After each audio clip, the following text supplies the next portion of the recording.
Hey everyone, I know many of you listen to these videos to fall asleep, as sleep story or bedtime stories for grown-ups, so before you drift off, don't forget to like and subscribe. Also, let me know where you're tuning in from and what time you're listening. Now, let's get comfortable, let your mind wander, and dive into eerie tale. Ready? Let's begin. Rubbing my freezing hands nervously, I tucked them inside the pockets of my oversized sweater, clenching the soft wool in my whitening knuckles, holding them close to my dropping stomach before taking them out once again to wrap them around my profusely shivering self. A cool gust of early winter wind suddenly swooshed past me, fluffing through the fabric of my clothes, making me clench the flesh on my arm with an even tighter grip. My jabbing fingers were close to cracking open my skin, drawing blood to mar the white of my sweater in an ominous scarlet tinge. It's okay. It's fine. Mumbling to myself in a low voice, I slowly let go of my reddening arm, trying my best to keep my eyes cast down on the firm concrete that I had felt under my soul. After a whole year, the familiar sight in front of my eyes was much more unwelcoming than any other place I had ever been to before. I could hear hushed voices, pointing fingers, wandering gazes, all directed at me. Some subtle, some not so subtle. They were talking about me. I knew it, and I knew what they were talking about as well. The crazy girl had returned to her hometown. The word left a bitter inside my mouth. This was no home of mine. It was my personal living hell. There was no spot on earth that I despised more than this town. Delights. Ha! A sour look washed over my face, followed closely by a mocking smile as I started laughing silently to myself at the irony of the situation.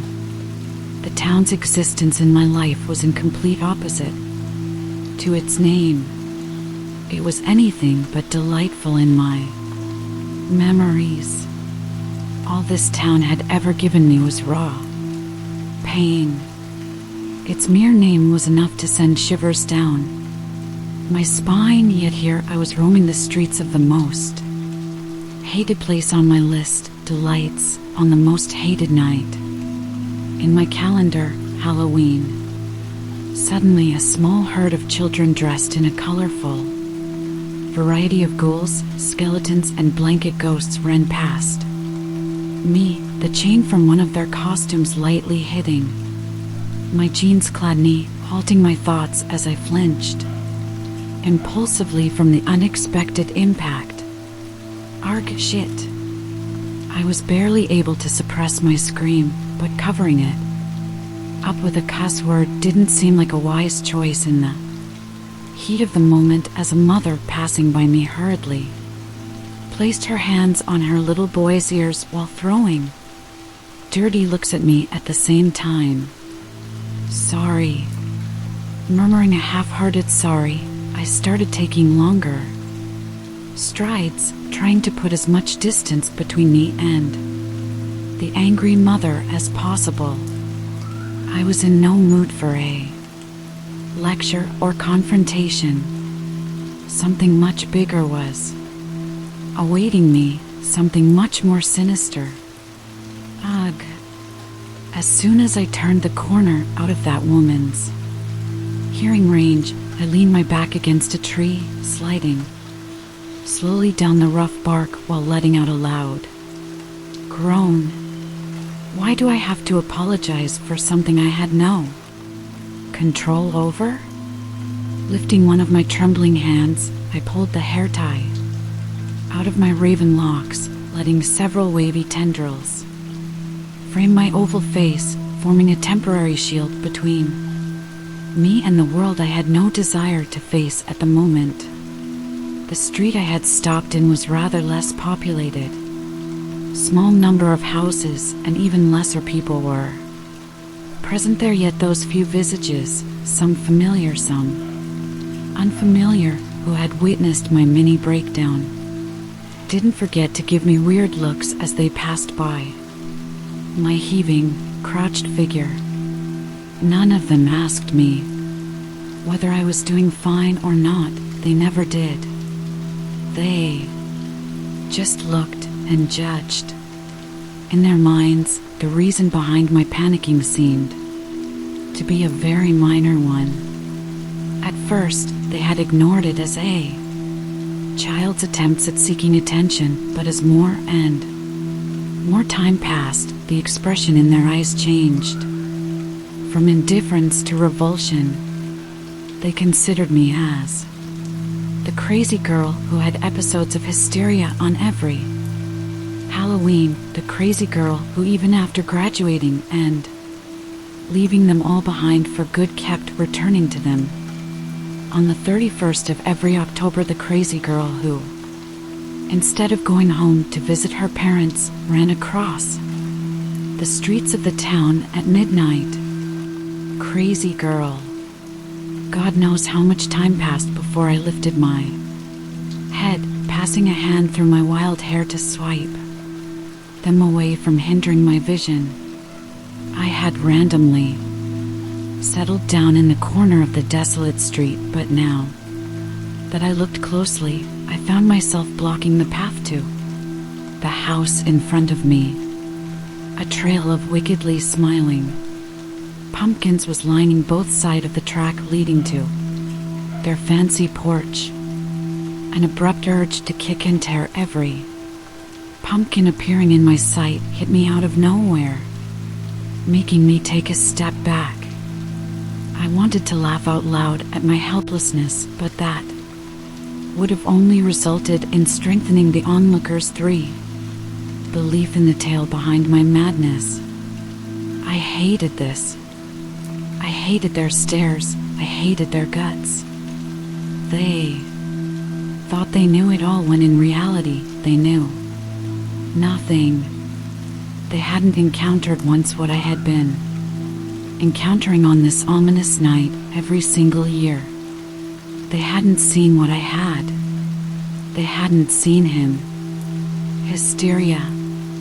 Just his name was enough to tear the strings of my sanity into a tattered, tangled mess. I remembered seeing him for the first time when I, a 6-year-old, went trick-or-treating with the neighborhood kids. I wished I could call them friends, but I couldn't. They changed, everything did after he appeared in my life, turning it upside down with his mere presence that could only be felt and seen by me, a curse in of the worst kind. I remembered those amber eyes staring at me, following me as I went from door to door, too engulfed in my bag full of candies to be aware of the dangers lurking in the dimly lit streets of this dreadful town. I remembered being left behind by the other kids while I searched for my favorite chocolate bar that I had accidentally dropped somewhere on my way. I remembered crying in the middle of a deserted street after the relentless search for my little companions had left my small body tired to the bone. That is when I first saw him, a head full of jet black locks appearing suddenly in my vision, head hung low as a pair of awfully pale yet big slender hands tied my dirted shoelaces that had somehow gotten undone during my aimless wandering. Good girls shouldn't cry. Those were his first words to me, a beautiful melody fluttering its way through the thick foggy air surrounding us to reach my small ears concealed by the red hood hanging over my head. Yes, I was Little Red Riding Hood, and I had just met my big bad wolf. Why? My mother had drilled a fair share of information regarding talking to uncanny strangers inside my head, but one look at those amber eyes had caused all the reasoning my little brain possessed to abandon me immediately, because big bad wolves love it. even though he had lifted his head to stare directly into my eyes. I couldn't see his face. His skin was concealed by a combination of black and white paint. The base was provided by a chalky white color on top of which black markings were used quite intricately to cover the area around his eyes, the tip of his straight nose, and the hollow portion of his cheeks to give them a sunken appearance. Moreover, similar inky lines were smeared across his lips to illustrate a set of straight pearly white teeth on them, much like that of a skull's. It was one thick layer of paint, but it could do nothing to hide the man's beauty. He was a looker. Especially his eyes, the black paint surrounding them had made the amber pop out more in contrast. I couldn't move my gaze away from those glimmering amber even if I tried. A small chuckle followed my innocent question, soon turning into a full-blown laughter that should have sent cold chills through my body, yet I remained unaffected, staring expectantly at him, awaiting his response. "Oh, darling, I'm the worst of them all." Pouting slightly, I looked down at my black shoes, gazing longingly at the neatly tied pair of shoelaces. "But you just tied my laces. You helped me." His uncontrolled laughter was suddenly brought to a halt as my meek voice found its way out of lips hanging in the air between us. Maybe I was just helping myself. In a blink, the man's face had come dangerously close to me, turning my little self's doe eyes to widen than they already were as I let go of the wicker basket, unintentionally regretting it the moment it happened. I was going to lose more of my candies, but to my surprise, the thudding sound never came. He had stopped it from falling in time. Here, if possible, my eyes seemed to have increased twice in size, looking at the small basket barely able to hold the overflowing candies. My ogling stopped as my stunned gaze landed on the similar shiny red packet of my favorite chocolate, along with all these new delicacies that hadn't been there previously. "They left you, darling, but I never will." And he had kept his word. That night, he had crept his way inside my childish heart. I had become fairly comfortable around the strange man, letting him take me back home, and he did that too, but the trance eventually shattered when I stood there waving enthusiastically, and my mother asked who I was waving off. "Mommy, can't you see the nice man with yellow eyes?" Imagine my surprise when my mother hurriedly grabbed my arm, tucking me inside the door as she frantically stared around the empty patio. "Sweetie, there's no man there." She couldn't see what I was seeing, peeking my head out from the warm stuff of her wool sweater. I rubbed my eyes before squinting them again, but the scene before my eyes still hadn't changed. I was clearly able to see the man standing right in front of our door, staring down at me with devilish amber eyes as a snake-like voice found its way towards my huddled figure. Hysteria.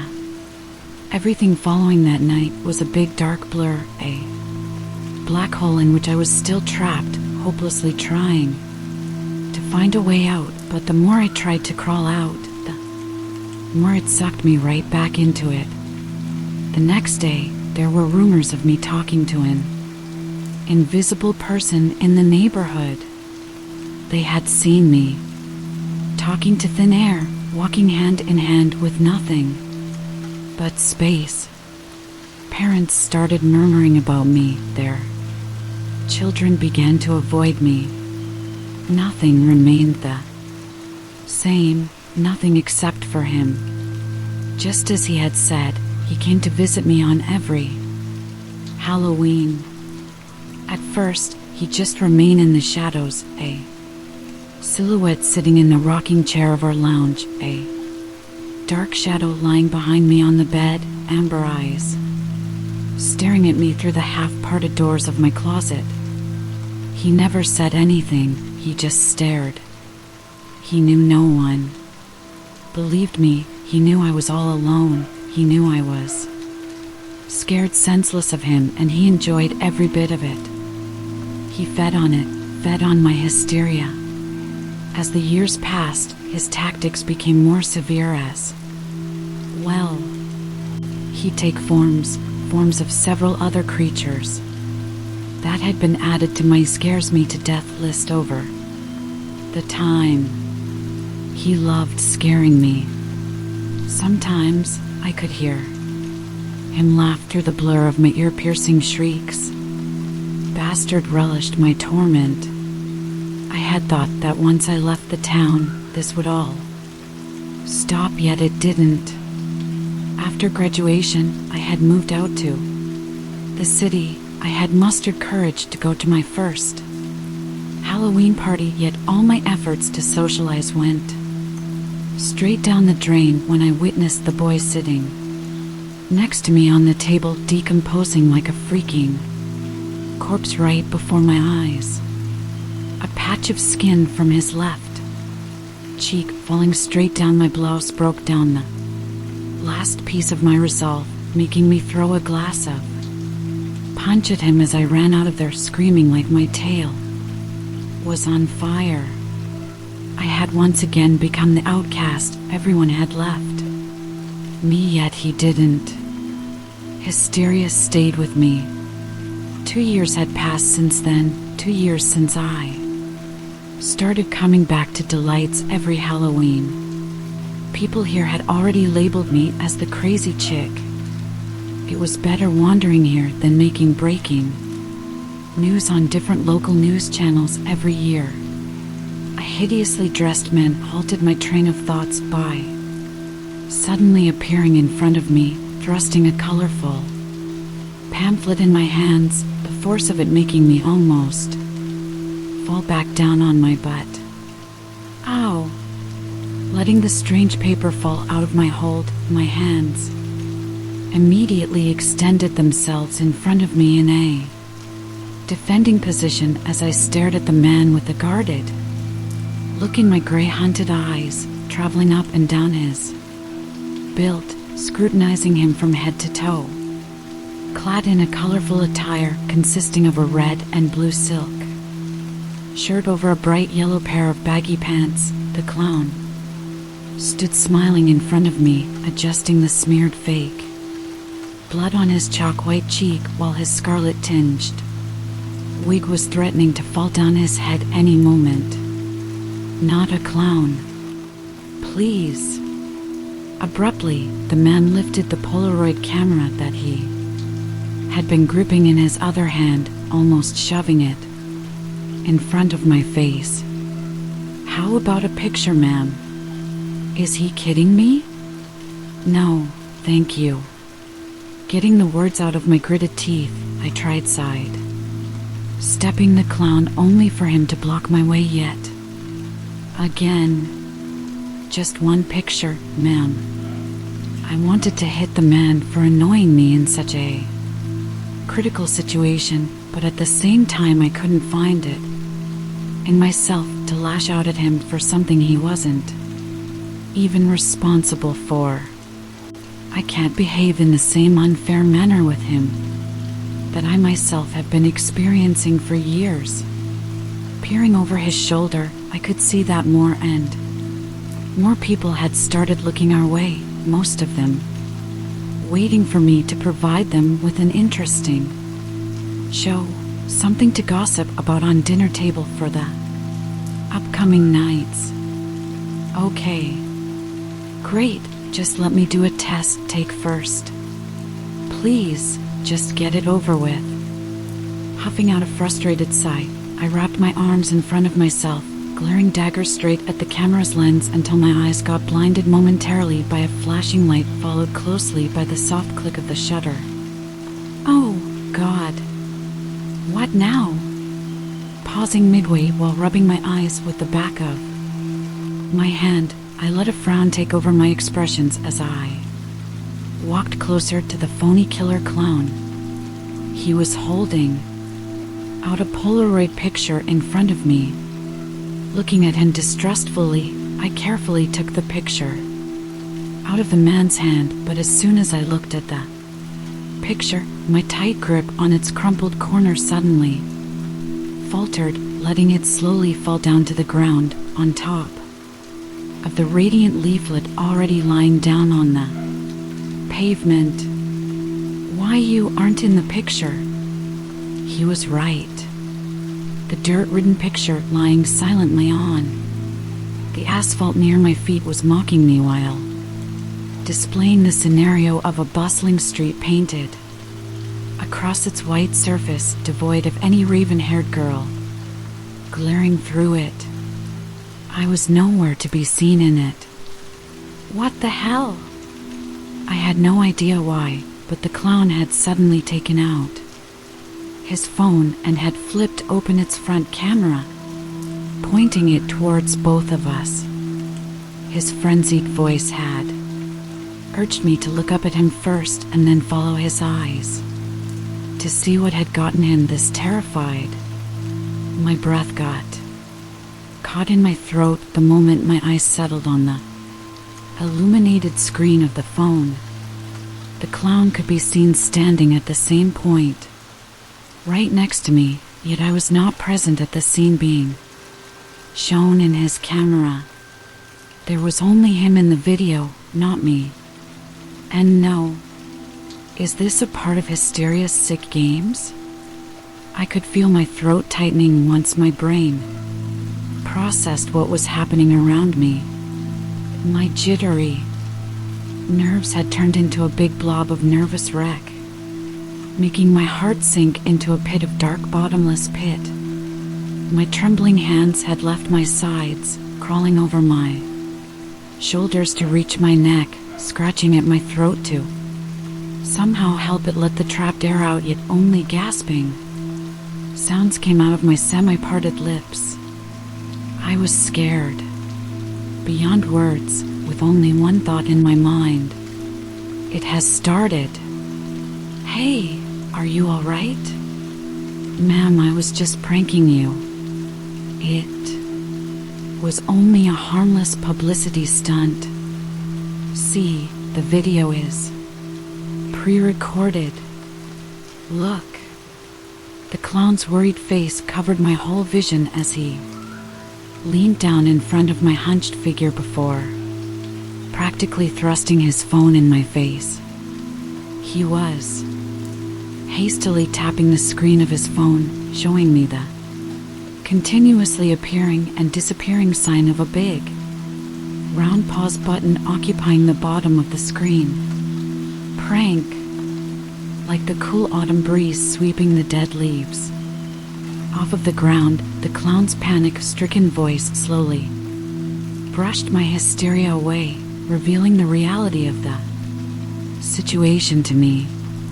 You're unbelievable. The first thing I did after finding my voice back was loudly scream in his face as I pushed him back with both of my hands, crawling back away from him on all fours. Relax, ma'am. I didn't mean to scare you. I've done this prank to others as well.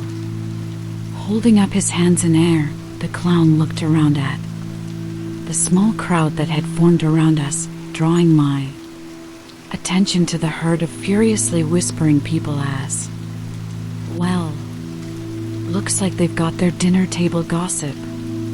Tears were threatening to spill from my brimming eyes as I placed my grazed hands on the asphalt, making them hurt more in the process as I used them to support my weight while I stood up. No one else came forward to help me. As usual, dusting the dirt clinging to my clothes, I turned my back to the stiff clown, busy frowning at me as if he were berating me with his eyes for my overreacting. Fuck you. I could see something snap inside of him the moment I said, but I couldn't care less. Leaving him and the crowd gawking behind me at my audacious behavior, I started taking large strides, my feet lightly patting against the firm concrete, trying to hurriedly reach the other side of the road. Just as I was about to enter a new street, I looked back once again at the dispersing crowd. None of them had stayed around to look at the lone tear leaking out of the corner of my eye. Why do I create these scenes everywhere I go? Why do I have to get scared of every little thing? Why can't I just have a normal life like everybody else? Numerous questions were swarming my throbbing head, making me crouch against the wall of the deserted street I had been occupying previously. Drawing my knees close to my heaving chest, I wrapped both of my arms around my weak legs, burying my head in it to muffle the sobs racking through my body. Why? I couldn't help shouting out my frustration, making my voice resound through the empty alleyway. Darling, didn't I tell you this before? Good girls shouldn't cry. The familiar voice joining after me in the desolate place seemed to have knocked the breath out of me, causing my head to shot up immediately in the pursuit of the speaker. It's not him. He hasn't talked to me for almost 15 years. I could vaguely see a tall, imposing silhouette standing at the end of the alleyway. His head was hanging low towards the ground, but after a moment or two, he slowly raised his head to face my crouched figure on the other side of the street. I couldn't see his face, but the pair of ambers set on me in that moment clearly told me that my worst fear had, no doubt, come to life. Because, no, big bad wolves love it.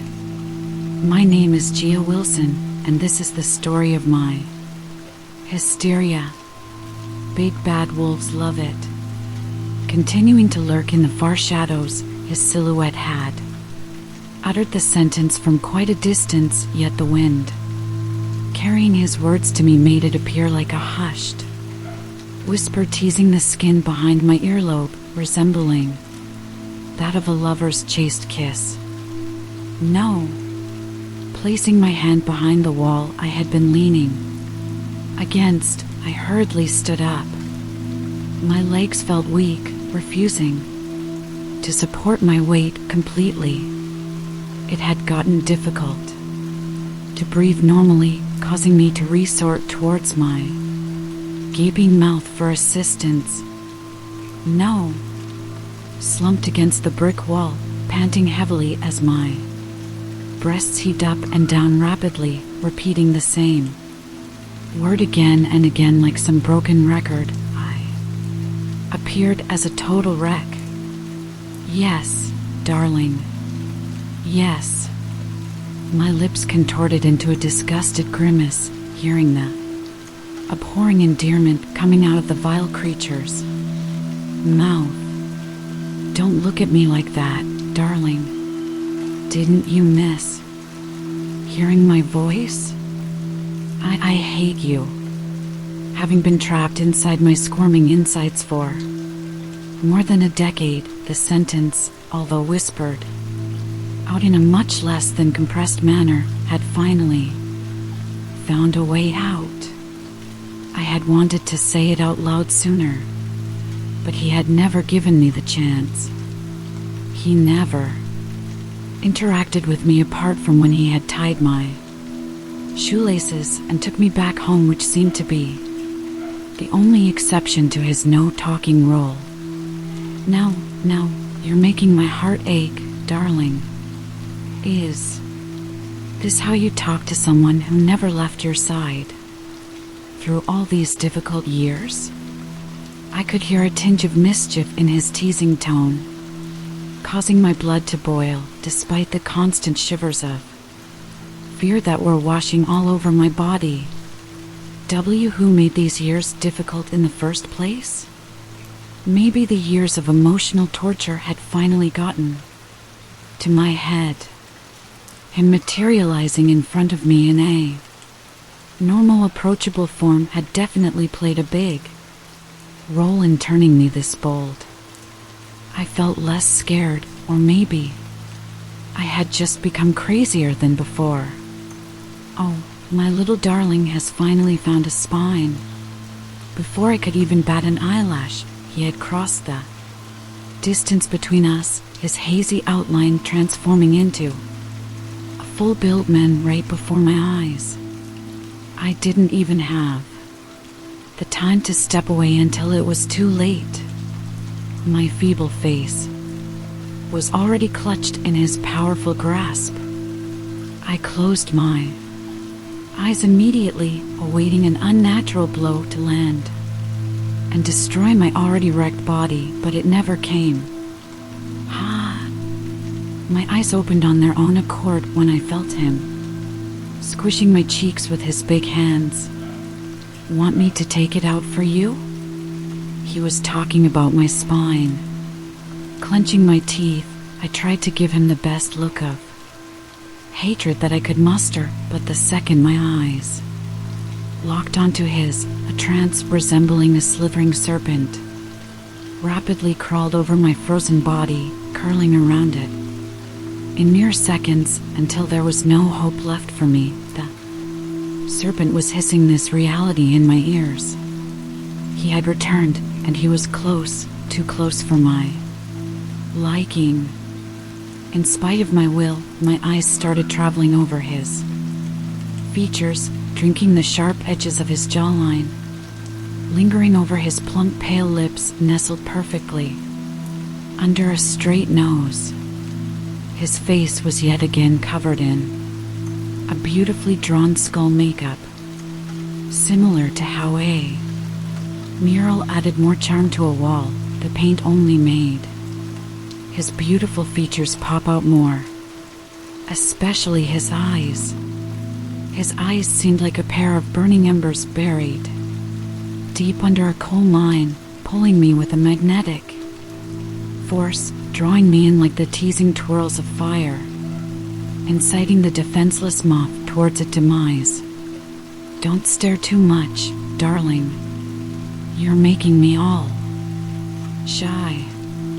His teasing voice suddenly broke through the trance, surrounding my mind in a hazy mess, causing me to hurriedly avert my gaze from his face. "Isn't my darling going to greet me with a sweet kiss?" "Fuck you."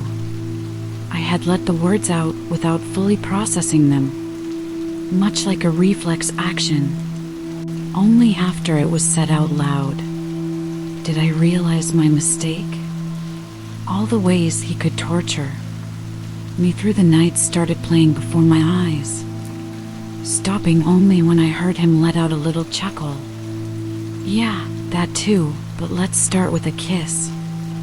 I could feel myself nearing a mental breakdown. His sudden friendliness was messing with my judgment, clouding my better senses, yet nothing seemed to be enough to erase the damage his presence had inflicted upon my memories. He had scarred me for life. "Leave me." Not being able to handle his games, I shoved his hands away from my face, taking several steps away from him. A sudden blank look washed over his face, wiping every trace of emotion off of it. I couldn't judge what was going through his head. His eyes looked dead. I opened my mouth to say something, but nothing except for air came out. I was afraid of him turning back into the monster from my deepest, darkest nightmares. Impulsively, I cowered back in fear as I watched the skull-painted face lowering down in front of me, staring me dead in the eye before peeling back his lips to let out a loud booming laughter, eventually breaking into a fit of hysterics. "Why?" His emotional instability was puzzling me. "Why are you doing this?" Not paying any heed to my question, he continued, laughing like a madman, clutching his sides as if they were going to burst open any moment. Answer me. In the matter of a blink, his tall figure was looming over me, gripping my throat in a grasp that didn't seem to cut my oxygen supply, but at the same time, it rendered me unable to pry myself out of it. That's how I like your eyes, filled with fear. I glared at him with contempt as a lone tear betrayed me, finding an opening to hurriedly slide out of the cage of my eyes. His eyes seemed to be following it closely. Just kidding. Did I scare you for real? In a swift motion, he had let go of my throat. Why? I had no idea how I had become so bold to keep pushing his buttons, hoping for him to give in one way or another, but I knew one thing for sure: I was not going down without getting the truth out of him. I needed to know. I deserved to know. Why? Because I love you, Gia. W what? My eyes were about to pop out of my skull and fall onto the ground as I continued staring dumbfounded at that man in front of me. Hearing him say my name after so long, especially in such a sentence, had knocked the breath out of me. He, on the other hand, seemed quite normal. His lips were stretched into a sweet grin as he peered down at me with a soft look in his eyes which only lingered there for a mere second before disappearing altogether. Did you believe me? Poor soul, must be starving for love after all these tough years. The sweet smile had wasted no moment in turning into a cynical grin. How could I believe him for even a second? Tears collecting in my brimming eyes were threatening to spill as I glared up at him through the shadow of my eyelashes, watching his grin slowly falter until it was reduced to a straight line. I want my soul back.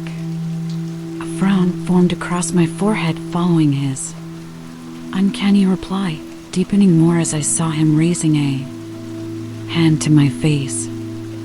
Flinching, I tried to move back, but he had already sensed my intention as he gave me a warning look, daring me to move away from him. I knew what that look meant. I had seen it all too many times, tried rebelling against it more so, and I had failed miserably every single time. Hysteria always got what he wanted. Good girl. He was smoothing the ridges formed between my brows with the pad of his thumb. Unlike him, his skin felt like a warm ray of sun on a cold winter morning.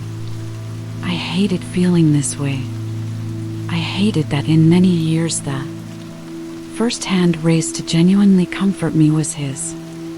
You remember meeting me when you were 6, darling? Yes. I had no idea why my voice had come out in a breathless pant. Well, that was not the first time we met. Our first encounter happened when you were 3. You had just arrived in Delights with your parents. His fingers continued stroking the skin underneath my brows, despite the fact that my frowns had long disappeared. It was now replaced by a surprised look. They were busy renovating the house, leaving you to play all alone in the backyard. Do you remember finding a red object there, glinting under the root of a tree? Of course you don't. You were a stupid baby busy doing stupid stuff. Pausing for a small moment, he diverted the conversation to slip in another one of his silly remarks. What's with the obsession with red color, by the way? Red crystals, red candies, red lingerie. A lopsided smile was pulling at one corner of his chalk. White lips, while my own jaw was close to hitting the floor. Back to the point, do you know what you did? You put the damn thing in your mouth. Do you know what it was? It was the last part of my soul that I had been searching for a long, long time. The series of asking rhetorical questions and answering them himself went on for a little while before the smile, gracing his lips, suddenly dropped from his lips. His fingers stopped their mindless caressing as well. He was slowly leaning into me, and he continued to do so until the tip of our noses were touching. Do you have any idea how long it took me to find all scattered pieces of my soul? Centuries. The old coot who had did this to me in order to suppress my rising powers had long died by then. His constant switching between playful and intimidating tones was unnerving me. There was no way of obtaining the crystal except for tearing it out of your body, which I should gladly mention that I was about to do until a very daring 3-year-old asked me to be her companion, as her dad was accompanying her mother and she had no one to play. Innocent child didn't know he was probably busy banging her against every piece of furniture he could find. What the dash? Shoo, it is rude interrupting someone when they're talking. His rigid fingers had found life again as they traveled down towards my lips, covering them with their burning tips. Surprisingly, my greedy little darling here wasn't full. Even after eating part of my soul, she wanted more. Precisely, she wanted to keep poking my eyes until one of them eventually fell out of its socket, just because they were such a prettier hue of sunlight. Is he telling the truth? One thing about Hysteria was that you could never completely trust him. Never. I found you interesting, so I decided to keep you. 18 years, darling. 18 years. It took a period of whole 18 years for my soul to become a part of your body, and in spite of being the owner, I guarded your petty existence for these 18 years just so another creature won't end up claiming my powers hidden inside of you. Why, you're lying. You tormented me. You scared me for your personal amusement. You turned me into the crazy girl who returns to the town every Halloween. It's better than becoming the dead girl whose body was found on Halloween, no? Pushing his hands away from my face, I stared at him, with contempt pouring out of every single word of mine. Everything is just a joke for you, my life being the same, isn't it? I'd have killed you if that had been the case, darling. His nonchalant tone was driving me insane, much more insane than the people around me already claimed me to be. Digging my nails inside the skin of my arm, I tried my best to avoid making eye contact with him. I had no idea how long I stayed there trying to tear my skin off, only stopping when I felt a pair of arms wrap around my stiff shoulders. I would have jumped out with surprise if it hadn't been for the ironclad grip keeping me rigid in my place. It wasn't me. My squirming toned down when the familiar voice blew a few strands of hair away from my cheek as his warm breath caressed the exposed skin of my neck. The scary figures, it wasn't me. It was the other creatures trying to obtain my soul out of you. Liar, I saw your eyes. They were everywhere. His hold on me tightened as I felt his rugged cheek, coming into contact with my own soft one, rubbing them ever so lightly against each other. I was protecting you from them. Then why didn't you say so? Turning my head away from his touch, I kept my eyes glued to the dimly lit lamppost standing tall at some distance away from us, because I couldn't afford you running over to some church. Couldn't have another showdown with a priest. Now, could we? They'd have killed you first. What? His sudden disclosure had caused to whirl around in his arms. Why me? What did I do? I watched as he lifted his long, slender fingers, tracing my cheekbone with the back of his hand before slowly tucking some of the loose strands of hair behind my ear. You have my soul inside you, darling. You are tainted. In their eyes, an abomination. Tears started gathering once again into the reddened rims of my gray eyes as his words finally registered inside my mind. There was no escape for me. I could never ever escape this cycle. I could never escape. Hysteria. I didn't ask for this. Did you see me rooting for it? Yet here I am, stuck, helping the little crazy girl who returns to the town every Halloween. He was mocking me with my own words. Leave me, I don't want your help. Placing my hands on his chest, I applied as much pressure as I could, but I failed to even make him move an inch. You can't survive without my help, darling, especially on Halloween when their strength is at its peak. His large hands had engulfed my small ones, resting on top of his rock-hard chest, trying to sneak some feel. Darling? Oh, shut up, is what I wanted to say, but the fear, lessened due to his amiable interaction, hadn't taken me so high where I would end up forgetting my place. I was a human, after all. I knew I couldn't win against him in matters of power and mind games. I didn't stand a chance there either. He was Hysteria, the king of deception. How about making a deal with me, Gia? Deal? The serious tone his bemused voice had suddenly taken caused me to peer up at him with furrowed eyebrows. Yes, a deal. Gulping inaudibly, I continued staring up at him, motioning with him my desperate gaze to continue speaking. For the whole night, I wouldn't protect you.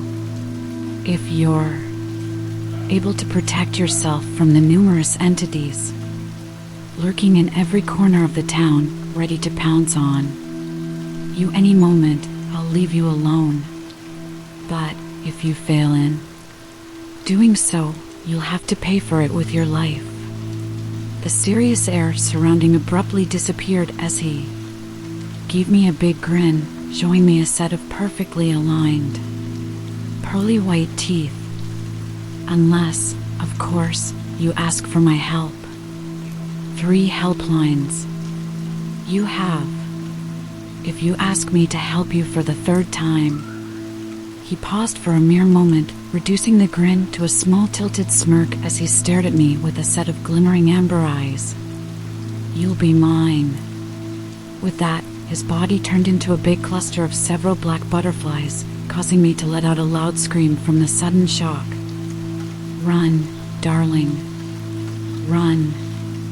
He had disappeared from my sight, yet his booming voice continued echoing around the deathly still surroundings, making my blood turn cold. Was he telling the truth? That was the only query dominating my frenetic thoughts, circulating inside my head as I crawled my way out of the desolate street, holding one wall after Another supporting my weight that my own legs refused to carry on inanimate objects. Was he really protecting me? Was there really someone who was worried about me all along? Leaning my head against the rough bricks, I looked up at the inky sky with a desperate gaze. Even the celestial bodies seemed to have abandoned me. It was a moonless night, and despite it being a town famous for its beautiful farms and clear skies, the murkiness created by some wandering clouds had shadowed the smaller stars, turning the heavens above my head into a big scary black hole, painting a similar picture to that of my life since childhood, a big meaningless smudge, holding the power to engulf my insignificant existence. Any moment, the only source of light guiding me through the sea of blackness was a single lamppost located at the far end of the street, casting a dull yellowish glow on my hazy surroundings, providing enough light for me to pave my way out of there. The scary figures, it wasn't me. It was the other creatures trying to obtain my soul out of you. Hysteria's voice was still ringing inside my head, making me turn my head side to side every other moment in fear of an unknown creature jumping at me out of nowhere. Every single horror I had faced in my life seemed to be playing in my mind like a reel, making me wonder what the portentous night had in store for me this time. It's okay. It's fine. Rubbing my sweaty palms on the rough surface of my washed jeans, I repeated the same words that my mother had told me when she had found me hidden inside the sink cabinet, covered in a mixture of my own vomit and sweat, screaming at her to get rid of the crawling doll. The urge to run towards my old house and snuggle into her warm arms was too strong, but I knew I couldn't do it. Not for the night, at least. Not since I saw a creature, imposing as my mum, slicing its own throat open with a wicked grin. A shudder passed through my body as I unknowingly recalled the awful memory. Mom. Heaving an exasperated sigh out, I tried directing my attention back towards my unusually quiet surroundings. I had gone through these streets before, yet the place appeared to be unnaturally silent. No sound could be heard except for the crunching of my worn-out sneakers against the gravel as I tried to get towards the light source as fast as possible. Just some more steps. I was more or less 10 steps away from the street lamp, almost feeling relieved for having left the darkness behind when a low groan reached my ears, turning me stiff in my place. It didn't sound like a pained groan. It was more of a grunt, similar to what I had heard 2 years ago on the night of my first Halloween party. No. My heart was hammering against my rib cage as my brain started playing images from that day before my eyes, flashing them in front of my vision one by one, making me recall the whole event when I had made a fool out of myself in front of the whole college. It was definitely the same sound which came out of that decomposing corpse's half-eaten lips when his decaying cheek had fallen just above my breasts. Oh, God. Please let it be a dream. Ugh. I had heard no footsteps, yet the sound seemed to have come closer. Ugh. I almost jumped out of my skin as I felt a cold breath fanning across the back of my neck. Cold sweat beads forming on my forehead had started trickling down my temples. My breath was coming out in short, erratic puffs of air, hurting my chest more with its unruly spasming. My condition had certainly worsened more than when I had first seen Hysteria. He's standing right behind me. Clenching my clattering teeth, I tried my best to keep my breathing in check as I slowly lifted my gaze, rotating it sideways to steal a quick glance without turning my head completely. Don't be there. Don't be there.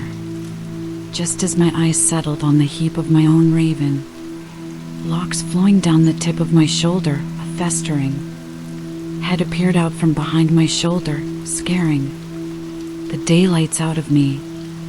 A loud scream tore out of the back of my throat as the head gave me a gruesome smile before falling off its neck, rolling over my shoulder and eventually settling near my feet. I hadn't even been able to recover from the shock when a set of putrefying arms wrapped around my torso, trapping me in my place. Ah! Continuing to let out loud screams, I thrashed around wildly in the corpse's arms, trying desperately to break free. I was jabbing my elbows in its rotting ribs, scratching the already broken flesh into more shreds yet. The corpse's hold on me didn't seem to be getting any weaker. The new behavior had baffled me. These things, they tormented me, chased me, ran after me, but they never touched me. They had never physically harmed me before. Hysteria was telling the truth. These things didn't attack me before because of him. The mortifying realization was cut short as my frantic eyes settled on the head lying face first on the gravel near my feet suddenly started vibrating, producing weird buzzing sounds whilst jerky movements kept getting worse and worse with time. It almost looked like the head would end up exploding any moment. T. A creepy high-pitched voice was coming out of the bobbling head, making my attempts to break free turn more frantic than before. Stop it. Stop it. I knew there was no point in saying this, yet I couldn't succumb to their tactics completely. I felt too powerless, too human. Let me go. Abruptly, the arms holding me from behind crawled over my shoulder to reach up and grip my neck in a vice-like hold before tackling me down to the ground. With a sudden jerk, my spine collided with the rough asphalt, making stars appear in my vision. The disgusting creature hadn't shown any leniency to me. He had went all out in throwing me off balance, and the proof of it could be felt forming on the tender muscles of my back. What is happening? What the hell do I do?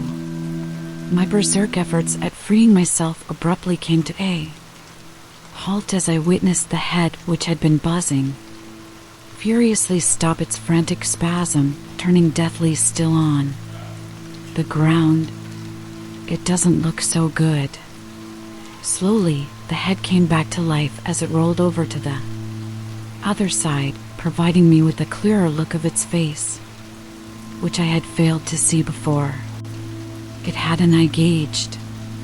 Out of its empty socket, its skin was covered in a dark black soot, appearing gangrenous, patches of it missing from place to place.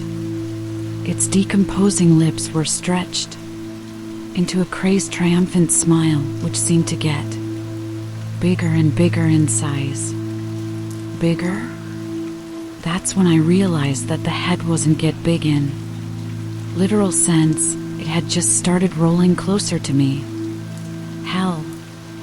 A loud cackle broke out of its lips as the head increased its speed, rolling over with more speed to hurriedly lessen the distance between us. Get away from me. Get away. My throat had turned raw from all the screaming I had been doing for the past few minutes. Some would think that while experiencing it for so many years, I should have learned some tricks by now, should have been prepared. Somehow, but no matter what I did, it never seemed to be enough. These creatures were always a step ahead of me. These creatures which I had thought to be Hysterias, doing Hysteria. Unexpectedly, his name had appeared to be like the first ray of sunshine at the end of a darkened night, dawn of hope. No, I can't call him. I can't lose. The head had crept past my abdomen by now. Its decaying lips were directly resting above my heaving breasts. He, RRT. He, RRRT. Is it saying heart? Does it want my heart? A black-colored sticky liquid was dribbling out of its half parted lips like saliva. I was anticipating it to stop near my rib cage, yet it continued rolling forward until its disgusting saliva was trickling down onto the pavement right beside my head. The rotting smell of death had filled my olfaction, making it almost impossible to keep breathing, getting hindered more so when I saw it nearing my lips. Why is it leaning down towards my mouth? I watched with my breath stuck as I saw it opening its mouth abnormally wide. The upper half of its face was almost hanging back like the lid of a trash bin, exposing its pointed charcoal teeth, their tip reflecting the light coming from the lamppost, glinting like the edge of a sword ready to sacrifice the goat at the altar. Hysteria. Everything happened in slow motion as I saw a shiny pair of black leather boots suddenly entering my peripheral vision, taking their sweet time in trudging towards me, whilst the cackling head, unaware of other presence who had decided to join us, kept nearing my face. Just as its teeth were about to land on my lips, one of the muscular legs, clad in a pair of black leather pants, raised up high before kicking the amputated head far away from face. The kick was so powerful I could see specks of dust previously resting on the dirted street getting displaced all over in air. Missed me, darling? My watery eyes slid up the leather pants, trailing over a fitted tailcoat, its collar adorned by a white-colored ascot resting directly beneath a skull-painted face which was peering down at me with its familiarly burning amber eyes. A large puff of air that I didn't know I had been holding suddenly left my parted mouth as I closed my eyes for a moment, letting a series of hiccups wash over my writhing body. The corpse's hands were still holding me down, but I had become uncaring of it. The near-death experience had rattled my senses. The deceptive freak that I used to despise had turned into my solace at the time of need. Free me. What did you say, darling? Free me. He was clearly having the time of his life. Aha, everything comes with a price. What do you want? I had finally managed to keep my stammering under check. A kiss.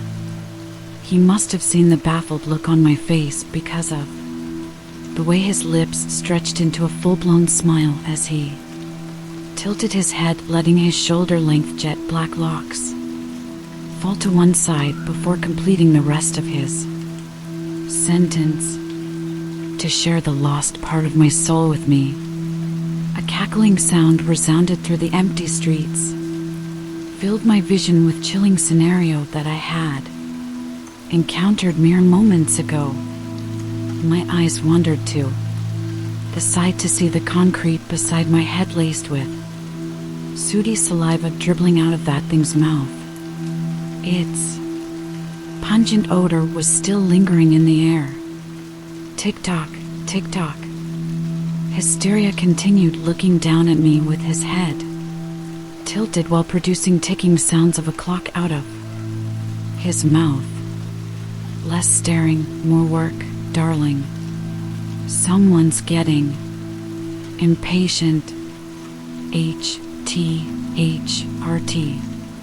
Hearing that ominous voice once again ringing through my ears made my skin crawl with disgust. Fuck. I told you it'll happen after the kiss.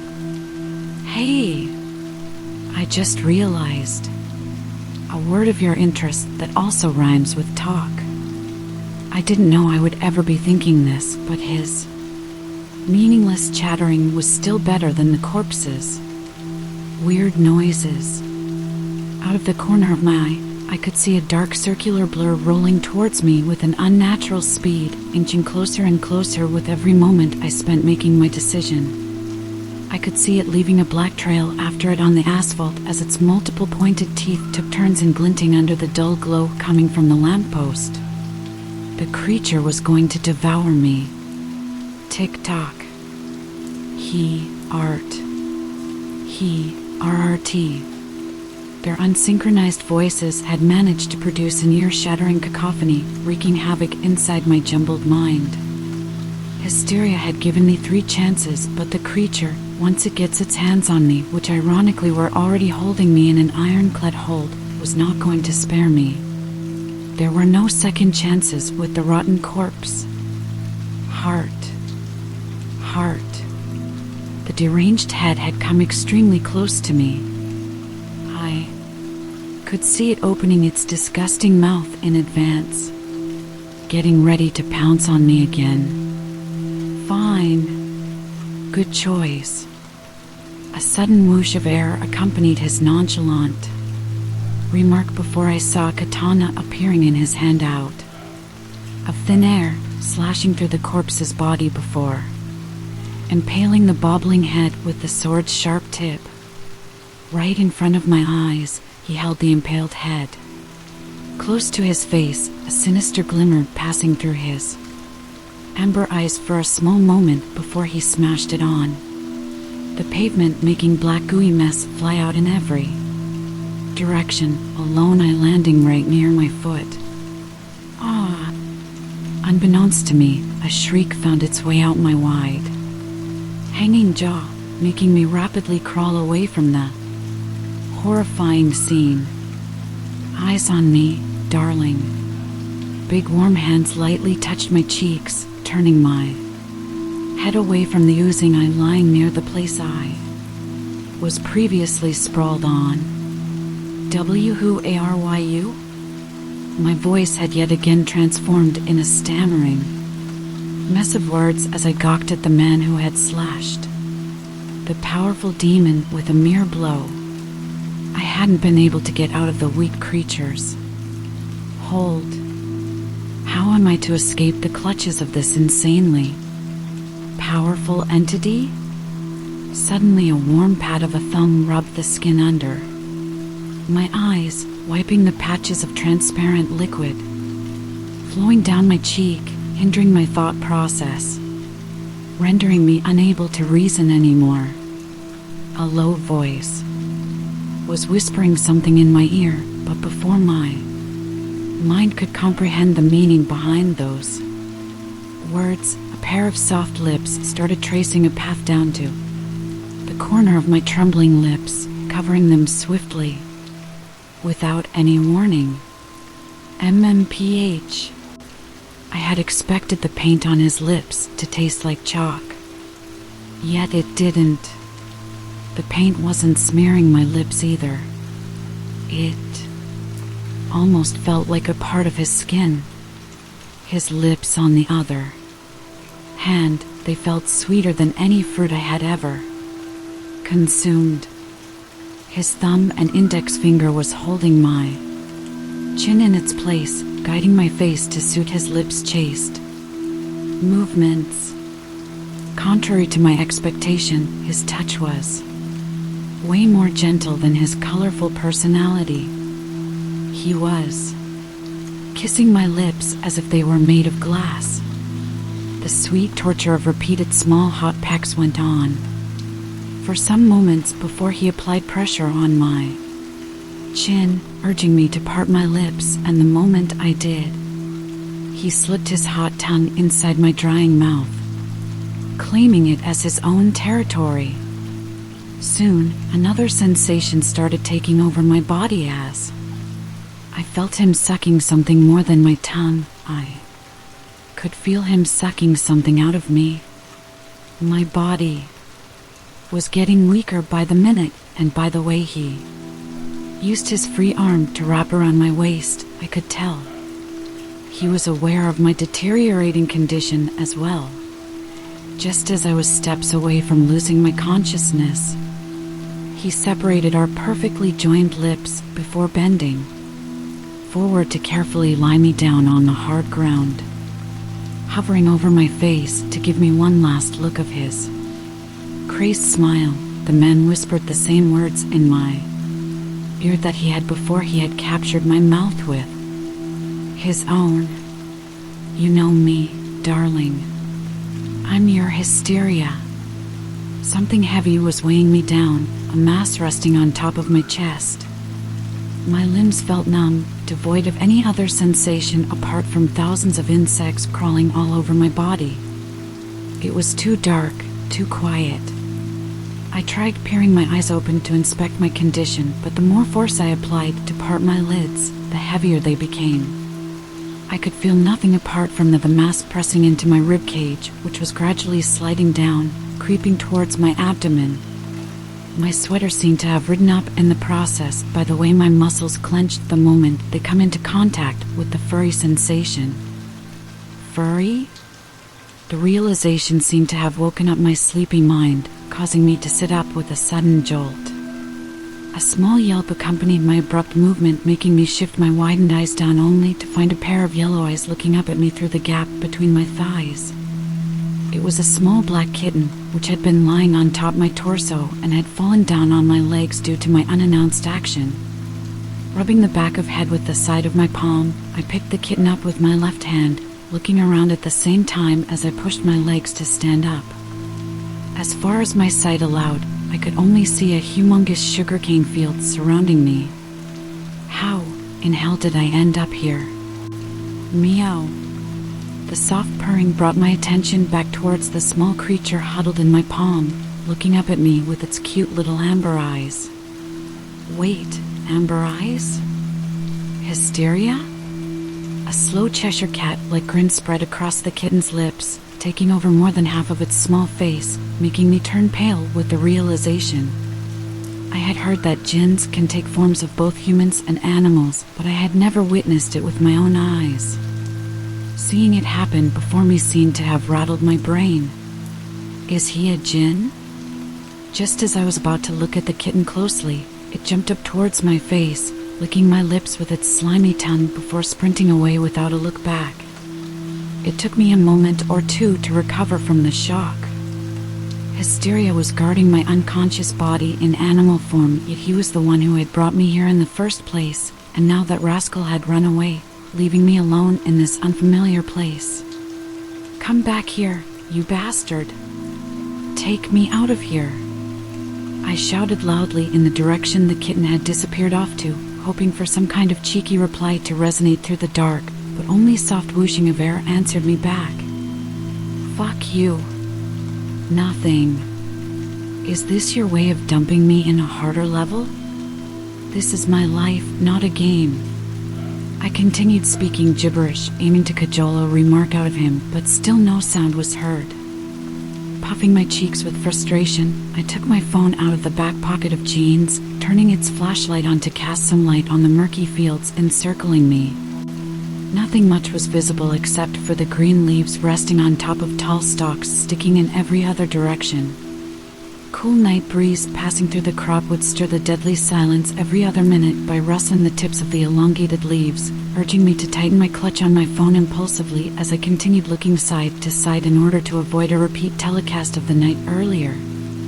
I need to get out of this maze, and I need something sharp to protect myself as well. Just thinking about something popping out of these fields had led me to break into a cold sweat. Trailing my free hand up the front of my sweater, I gripped its neck to pull it away from my body, trying to cool myself down somehow, but as time continued passing, the situation became more and more nerve-wracking, making it almost suffocating for me to keep wearing the sweater. Whatever. Pointing the flashlight down, I used my free hand to tuck the sweater over my head, but the moment I closed my eyes to let my head out of the tiny neckline, a slurping sound pierced through the deafening silence, making me open my eyes immediately. What was that? Quickly removing the stuck sweater from my head, I rolled it in my arms, my hair scattering in every direction as I squinted my eyes trying to locate the source of the sound, but the only sound that could be heard was the soft rustling of sugarcane leaves. Am I hearing things now? Ruling it out as paranoia, I clicked my tongue against the roof of my pallet prior to raising my phone up from the ground, directing the flashlight in front of me, but as soon as the scene in front of me became illuminated, the phone fell out of my hand with a loud thud, setting forth my worst nightmares in action. Shit. There, in the light coming out of my phone, I had seen a straw-stuffed figure leaning over an animal that suspiciously looked like a cat. The cat's belly was ripped open and half of its intestines were hanging out of the stick frame's sewn mouth. I wanted to move back and run away the instant I had seen the gruesome scene, but my flashlight, the moment it tore its way through the darkness to reveal the deepest secrets the field had been hiding, had incited the creature's head to lift up towards me, and now it was staring directly at me through its button eyes. No one told me I was up against Harold's twin. To my surprise, the scarecrow was still staring quietly at me. I would have doubted his sight if it weren't for the fact that he was clearly able to see the light that had fallen on him. I can't underestimate him. Gritting my teeth, I tried casting a quick glance around to see whether I could find any escape. I almost let out a sigh of relief when I saw a small shed some distance behind him. There must be some kind of sharp equipment in there. I need to hurry. Not wasting another second, I tossed my sweater on the deadly still creature's face before sprinting in the shed's direction. I hope it works. Please let it work. Just as I finished sending a silent prayer up the heavens, rapid rustling of grass behind me reached my heightened hearing, making me work my legs harder. Hysteria, you bitch. He was using my worst fears against me, deliberately trapping me in places where I'd be forced to call him for help. My life was a mere circus for him, and he was the ringmaster, the one in control. I was definitely not an athletic person. I was good at hiding, but I hated being chased like a mouse. Moreover, these things were never this bold. Deep down, I always knew that they weren't going to kill me, but all that had become nil for tonight. I was running for my life, literally. My lungs were burning with the need for more oxygen as I continued pushing my limbs forward, shoving the long leaves out of face. A lot of their sharp pointed ends and rough surfaces of tall stalks kept hitting me, cutting through my skin, making my crumbling exterior burn along with my heaving insides as I kept sprinting blindly towards the shed. The dense fields had started thinning by now. I could almost see the parted doors of the shed peeking from behind the tall grass, hindering my vision. The building was drawing closer and closer, nearly in reach, just about a couple of meters away. Yes! My right hand, fingers outstretched, was about to grab the handle when a slender straw-stuffed hand, covered by a leather glove, pulled me back from my hair, making me scream on top of my lungs. My scalp was burning as the scarecrow continued pulling my hair out of their roots, dragging me away from the door. Pressing my teeth hard into my bottom lip, I refused to scream or beg him. There was no point in it. Instead, I was scratching at his gloved hand, trying to let him go of the fistful of my hair. My legs were dragging on the ground, kicking hard, as I tried my best to stay rooted on my spot, but much like the corpse, the scarecrow was far too powerful for me to oppose. I knew from experience that kicking and scratching was not going to do me any good. Head. Suddenly the scene where Hysteria had kicked and slashed the corpse's head flashed before my eyes. Is their head their weak point? I was not completely sure regarding my theory, but I needed to test it, and by the way the scarecrow had almost dragged me back inside the core, I needed to do it fast. Looking around frantically, I tried to locate anything in near vicinity that I could use as a potential weapon when my eyes landed on a group of wooden logs lying nearby. I let my hold on his gloved hand loose, attempting to grip the rough bark, but I couldn't reach for it either. I can't die here. I can't. I was almost at the edge of the fields by now, close to losing all hope, when my defeated eyes met with the loose noose hanging around the scarecrow's neck, which I hadn't been able to see previously. Is it one of those hanged scarecrows? Gulping inaudibly, I lifted one hand to hold the dangling part of the rope, trying to be as discreet as possible so the scarecrow wouldn't notice my actions. Once I was successful in wrapping the loose end of the rope around my hand, I swiftly brought the other one near the knot, pulling the rope down to tighten the noose around its neck. The scarecrow immediately let go of my hair, gripping its own neck to free it from the rope. His one hand was wrapped around the tight noose, while the other one was slashing the air blindly, trying to cut through my skin. Not wasting another moment, I sprung up from position, kicking the scarecrow hard in its straw belly before sprinting again in the shed's direction. I didn't stop to look back at his condition. I was already stumbling up the stairs, running inside the open shed, picking the first thing that I could get my hands on. It was a pitchfork. Not caring about the consequences, I quietly hid behind the door, waiting for the scarecrow to enter through the door. Now! Just as I heard angry feet dragging inside the small building, I swung the pitchfork hard in its direction with all my might, but I had clearly underestimated the demon. He was already anticipating it. Holding the blow off with one hand, he swiftly moved forwards to grab me with the other one.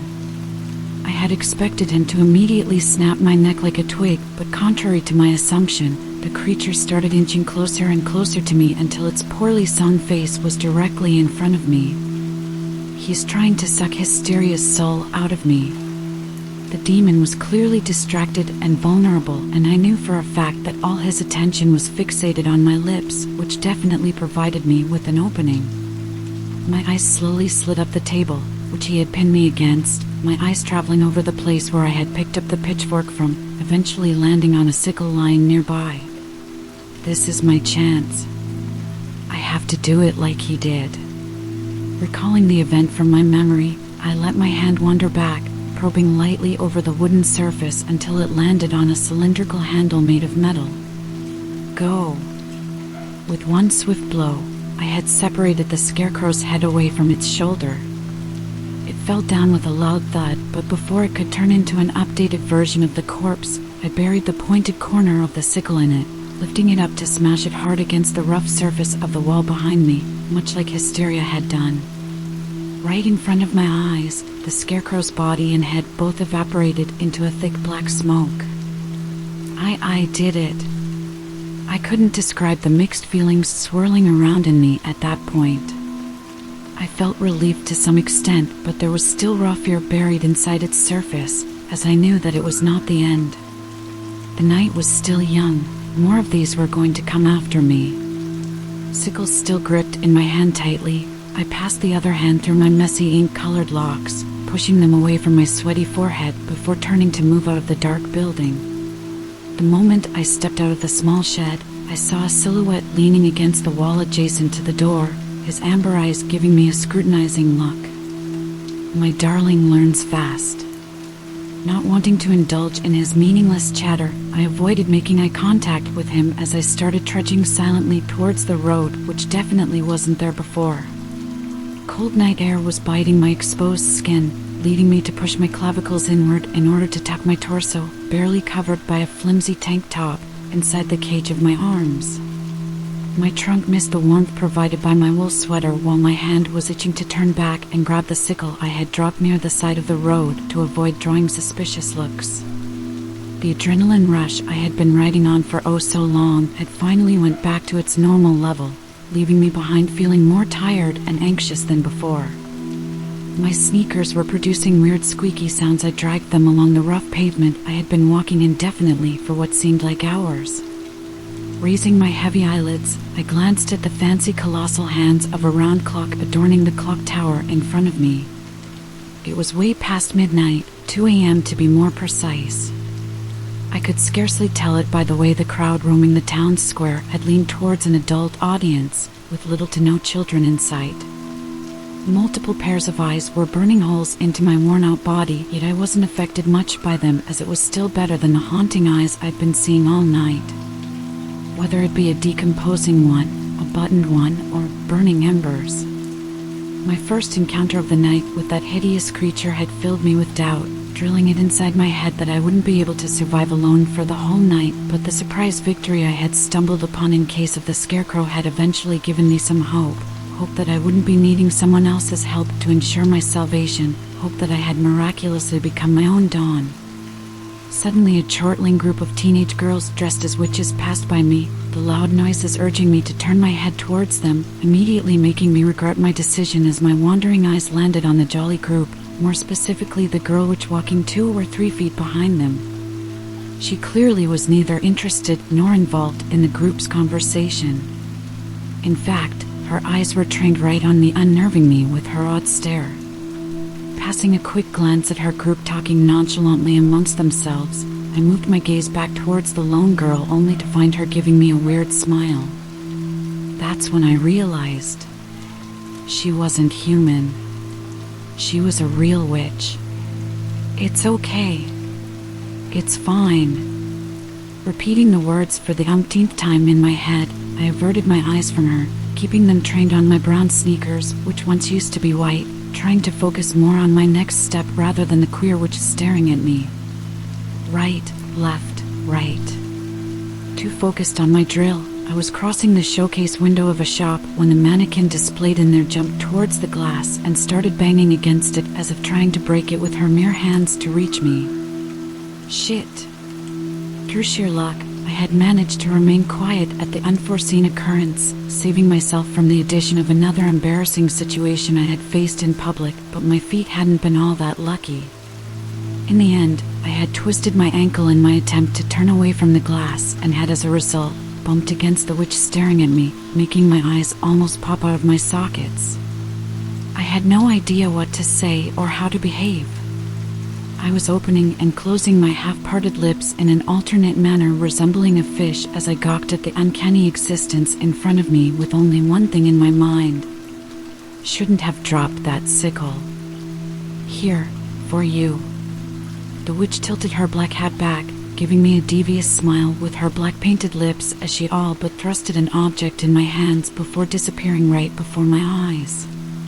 My eyes widened as I rapidly turned my head in all directions, trying to see whether someone had seen it happen, but disappointment came all too familiarly when I noticed that no one had been able to see her, except for me. Mama! The hell?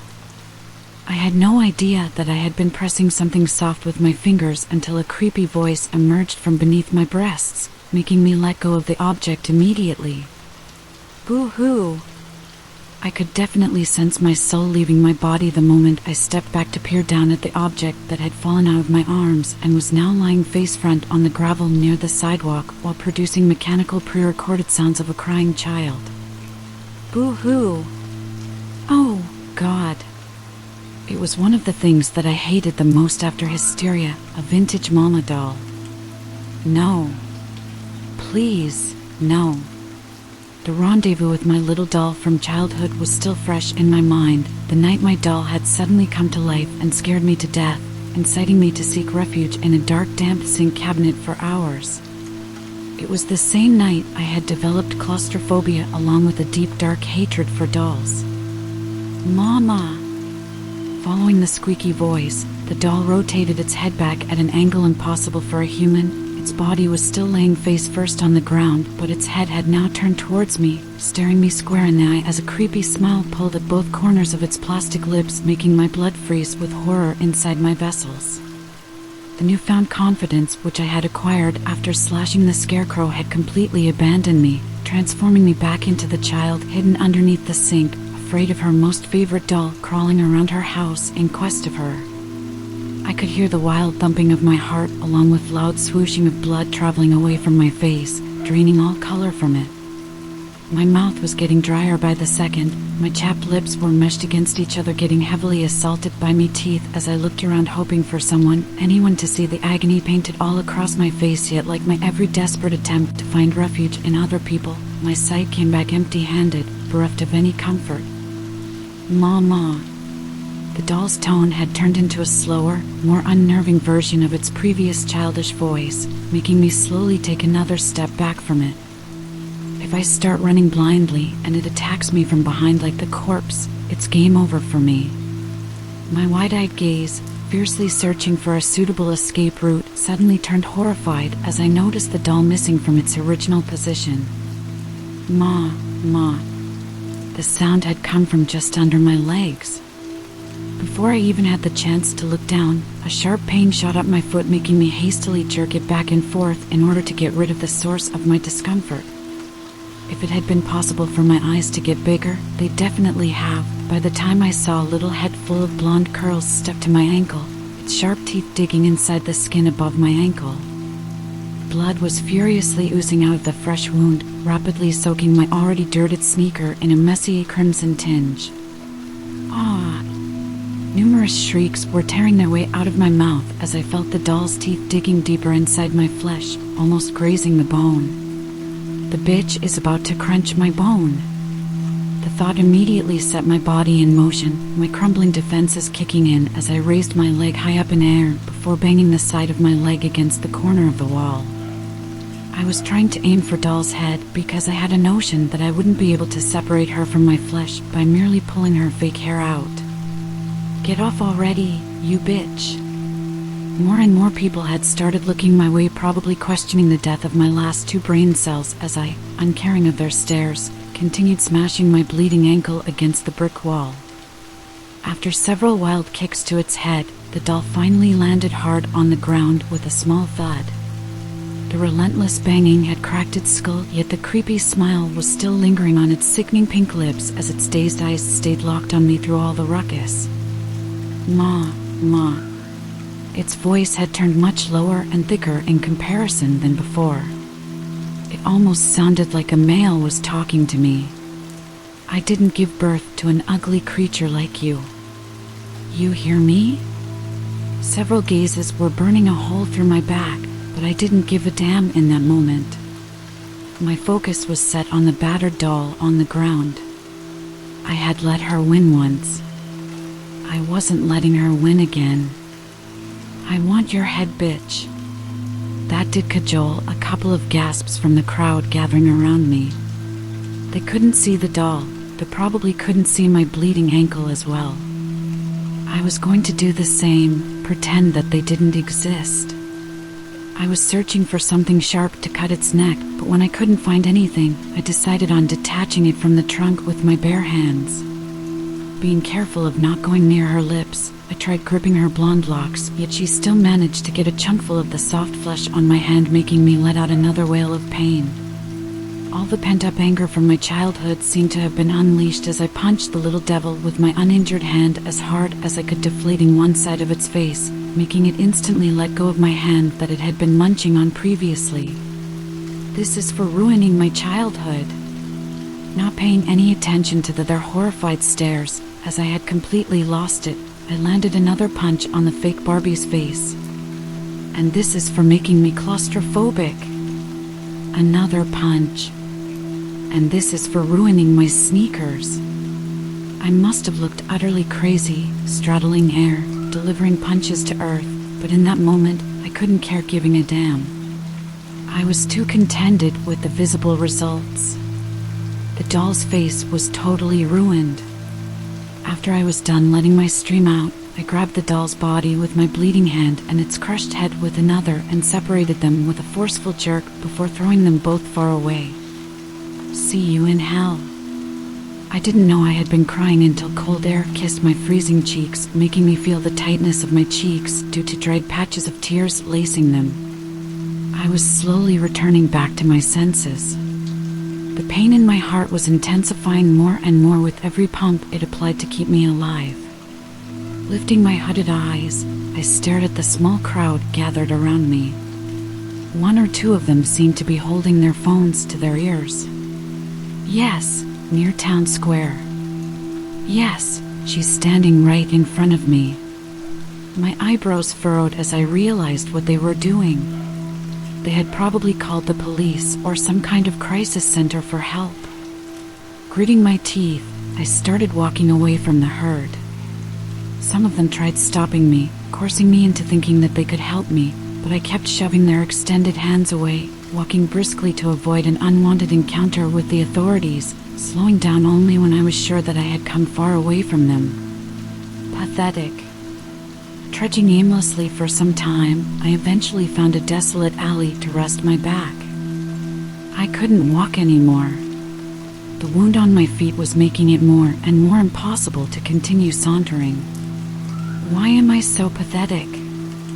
Covering my eyes with the back of my forearm, I let out a gut-wrenching wail, followed by a series of sobs as I continued banging the back of my head against the wall I had been leaning on for support. Please, stop. Please. Ma. Ha. My eyes widened as my loud wails abruptly came to a halt. My reddened face was turning pale with fear as I let my forearm fall down into my lap gingerly, lifting my gaze, looking around me to detect a familiar head full of blonde curls, but as far as I could see there was nothing remotely close to that in my surroundings. Ma. This time, the voice had come from above me. With my heart pounding in my ears, I slowly raised my head up. The first thing I was able to see were blonde locks dangling in front of my face before a battered, broken face of a doll smiling down creepily at me filled my vision. I wasn't even able to let out a scream from the shock when something heavy suddenly pounced on my huddled frame from above, tearing the skin of my neck with its mouth along with one of the major vessels resting underneath the tissue, releasing a spurting jet of blood that painted the wall behind me in a scarlet graffiti. She hadn't died. I hadn't seen her evaporating in smoke. I was finally able to see my mistake clearly, but it was far too late now. I had nowhere left to go. Even after miraculously avoiding this situation, I had nowhere else to go. There were people running after me, trying to lock me inside some house. It's the same everywhere I go. Barely able to see the wrecked doll hovering over my face, smiling triumphantly down at me, I turned my gaze to the side, refusing to look at her disgusting face, planning to suck Hysteria's soul out of my gasping lips. Maybe it's for the better. A small trail of blood had escaped out of my mouth, slowly trickling down the corner of my lips, joining the bigger puddle of blood that was furiously pooling on the asphalt present under my torn neck. Surprisingly, there were no tears leaking out of my swollen eyes. I had ran out of them. I had let it go.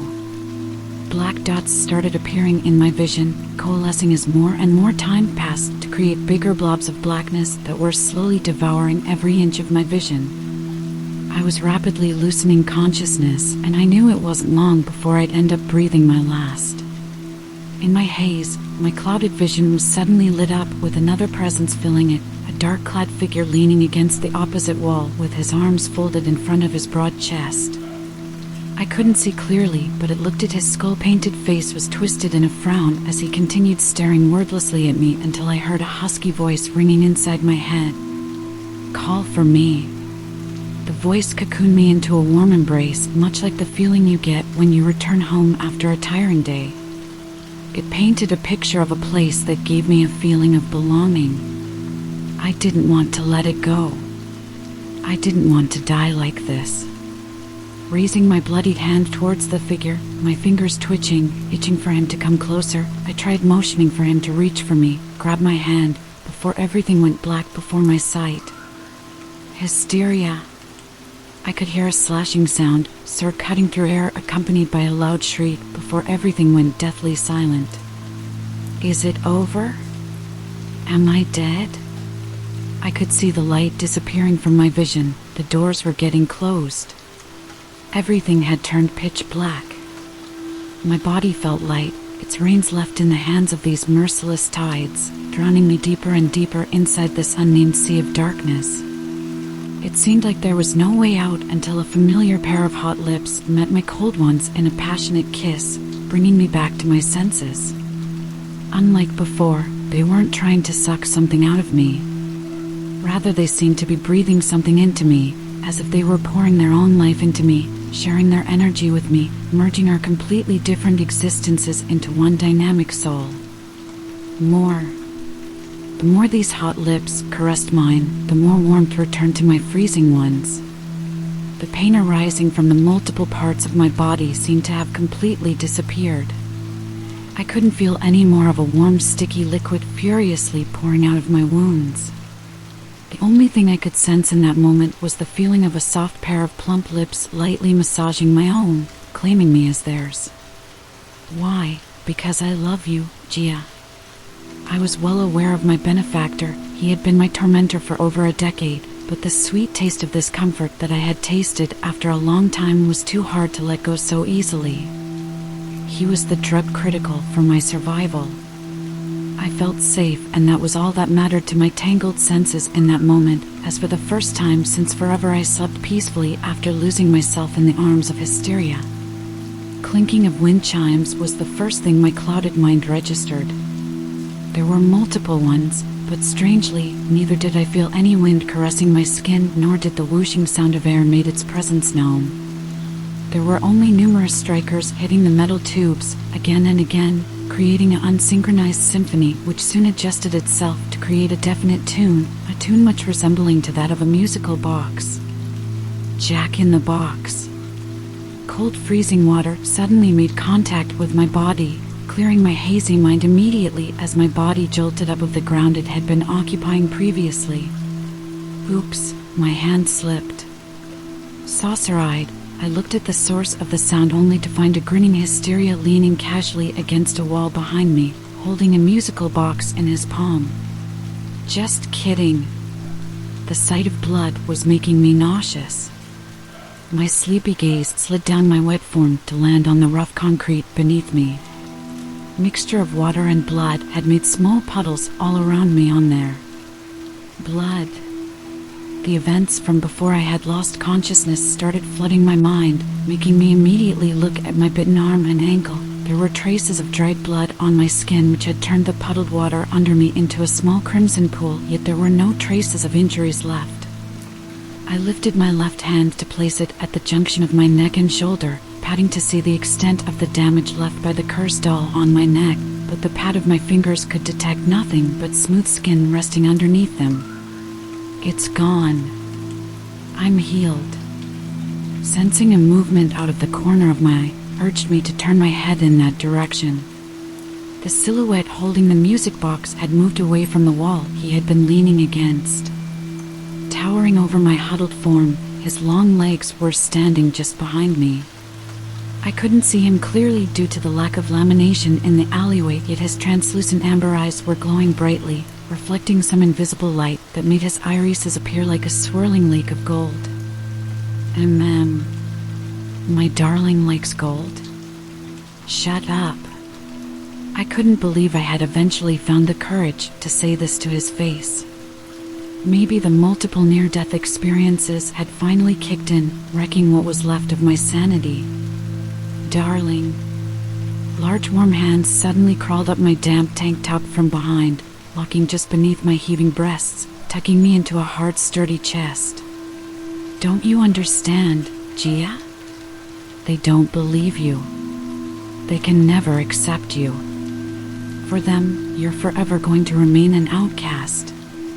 His voice had unshackled the countless memories I had been suppressing for years, had kept them bound and locked into a cage deep inside my aching heart. Over the time, I had turned my chest into a cemetery, and these painful memories buried deep into it were the remains of my dead emotions.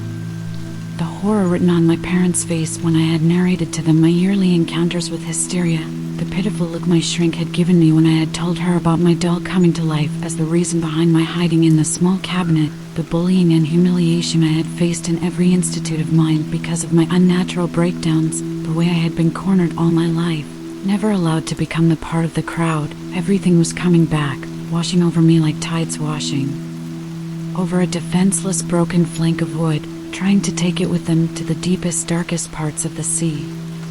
I had been running from place to place, trying to find an escape from those damned ambers, yet in the end those ambers were the place offering me a solace from my tortured past. Come to me, Gia. Come, and I'll take care of all your pains. My hand, which had been dangling at my side all along, had started creeping up the leather-clad arms, slowly moving up to reach and hold the already clasped pair of hands in front of my ribcage. His touch had woken up those dead feelings. His words had stirred the graveyard of my heart alive. Embrace your hysteria. The man started placing butterfly kisses on the length of my neck, igniting a deep hunger inside of me. The hunger to be accepted. The hunger to be loved. I could feel the yes scratching my throat from inside, trying to find a way to crawl out and escape from my lips, and it almost did. It was on the tip of my tongue, ready to leave my mouth, when the haze surrounding my head suddenly cleared as I saw the jack-in-the-box lying by my legs. No! Pushing his hands away from my small frame, I broke out of his embrace, whirling around to glare daggers at him. Stop playing games with me. But it is 2 hours before sunrise, and our little game is still on. His chalky lips had turned upside down in a small pout, making me fume at his audacious behavior. This is all just one big game for him, nothing more. I mean nothing to him. You're sick. And you're about to be, with those wet clothes. With a snap of his fingers, the water clinging to my clothes instantly dried out. If I hadn't known what this crazy-ass bastard was capable of doing, I'd have easily become fooled by his action, considering it a token of his care. If he cared this much, he'd have let me go. A plaything. What? My soft mumble had caused him to tilt his head to one side, letting his raven hair fall over one side of his head. A plaything, that's what I am to you, right? Biting my lips to stop them from trembling, I kept my brimming eyes down, staring at my bloodied sneakers. Darling. Keeping my frown intact, I turned my heated gaze back in order to glare up hard at him, but found the place he had been sitting on empty. In a flash, he had materialized in front of me, causing me to whirl my head in his direction with a snap, but I immediately froze in my position when I noticed how close we were. Our lips were just a hair's breadth away. I could feel his hot breathing on my lips as he parted them to let his next words out. If this had been the case, then that poisonous little mouth of yours would have long been added to the list of my prized collections. Running the pad of his thumb on my bottom lip, he gently grazed his soft lips against my static ones. I love your lips, more so when they're joined to mine. It'd be a lie to say that his unusual remarks weren't doing sinful things to the butterflies in my stomach. I had never witnessed this side of him, and now that I had seen it, it had me captivated down to my bone. I've accepted your offer. I'll become your companion. Now, it's time for you to do the same. Liar. I had been tormented for too long to just let everything go in a single night. Staring for a moment at his extended hand in my direction, I shoved it away with my curled fingers, trying my best to not flinch at the contact my fingers made with his burning skin. So you've decided on continuing the game, Gia? I had no idea why I became more unnerved whenever he addressed me my name instead of his infamous endearment. Wait, game? I had almost forgotten about the stupid thing. Remember, I can't bring you back from dead, especially when there are humans involved. Humans? Was he talking about that crowd around the doll incident?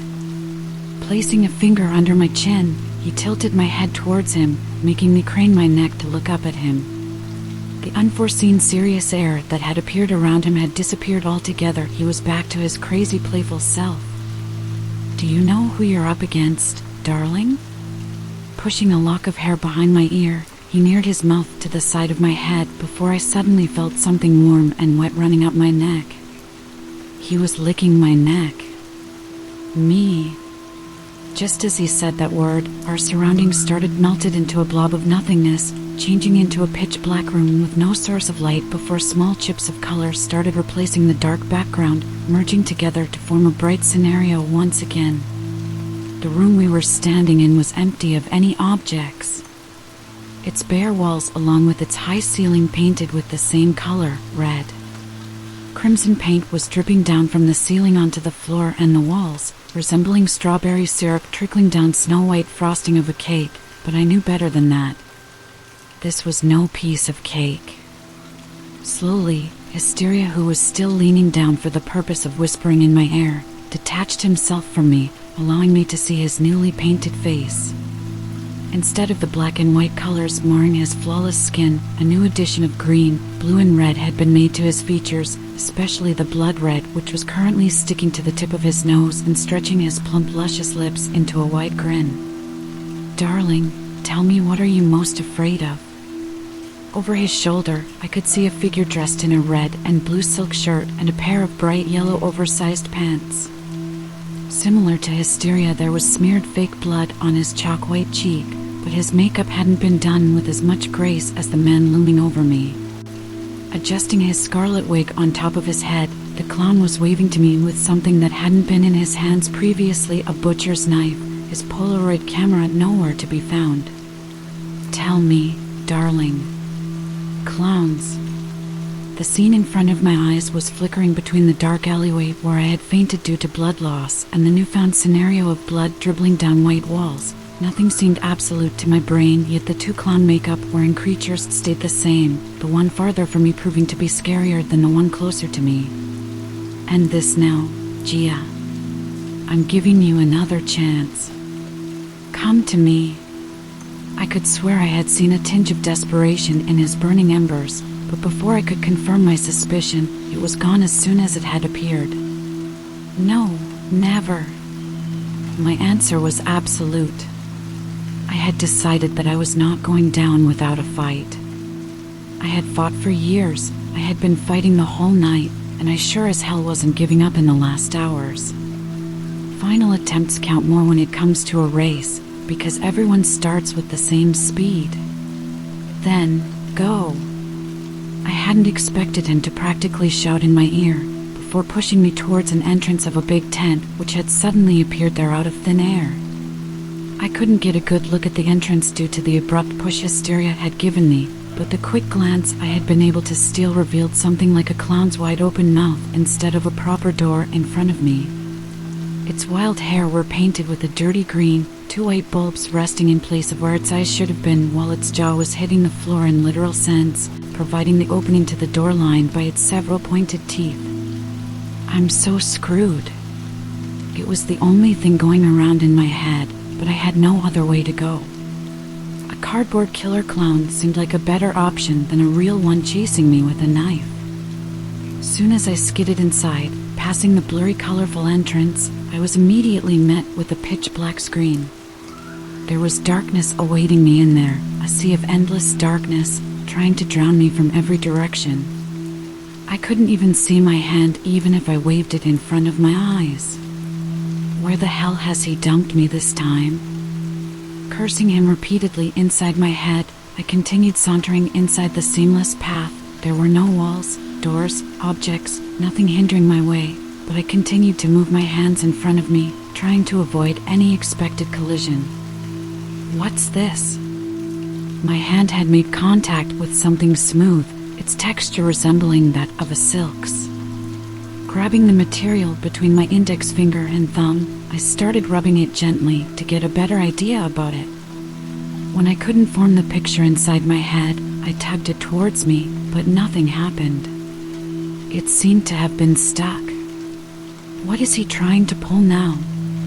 The thought of Hysteria being included in the last level had annoyed me more than terrifying me. The fear I had felt towards him was washing away with the darkness of the night, being completely replaced with another feeling that I couldn't put my finger on. Not now. The man had ruined my life. Maybe that was my way of dumping the blame on someone else. All my life I had despised Hysteria for putting me through this undeserved trial, but if he had been telling the truth, then that meant he had been protecting me all along.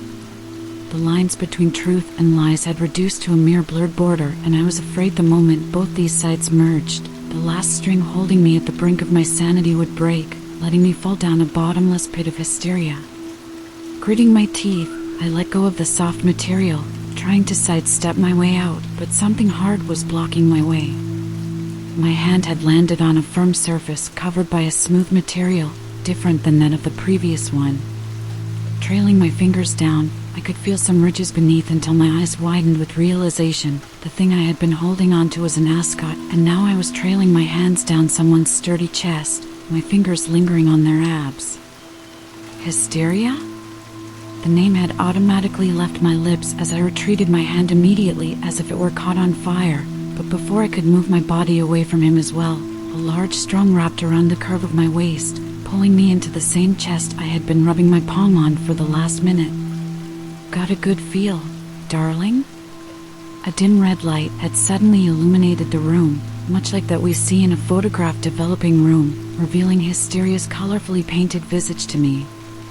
At any other times, I would have been scared out of my wits, yet surprisingly, I felt comfortable, as if it was the place I originally belonged to. Say yes, darling.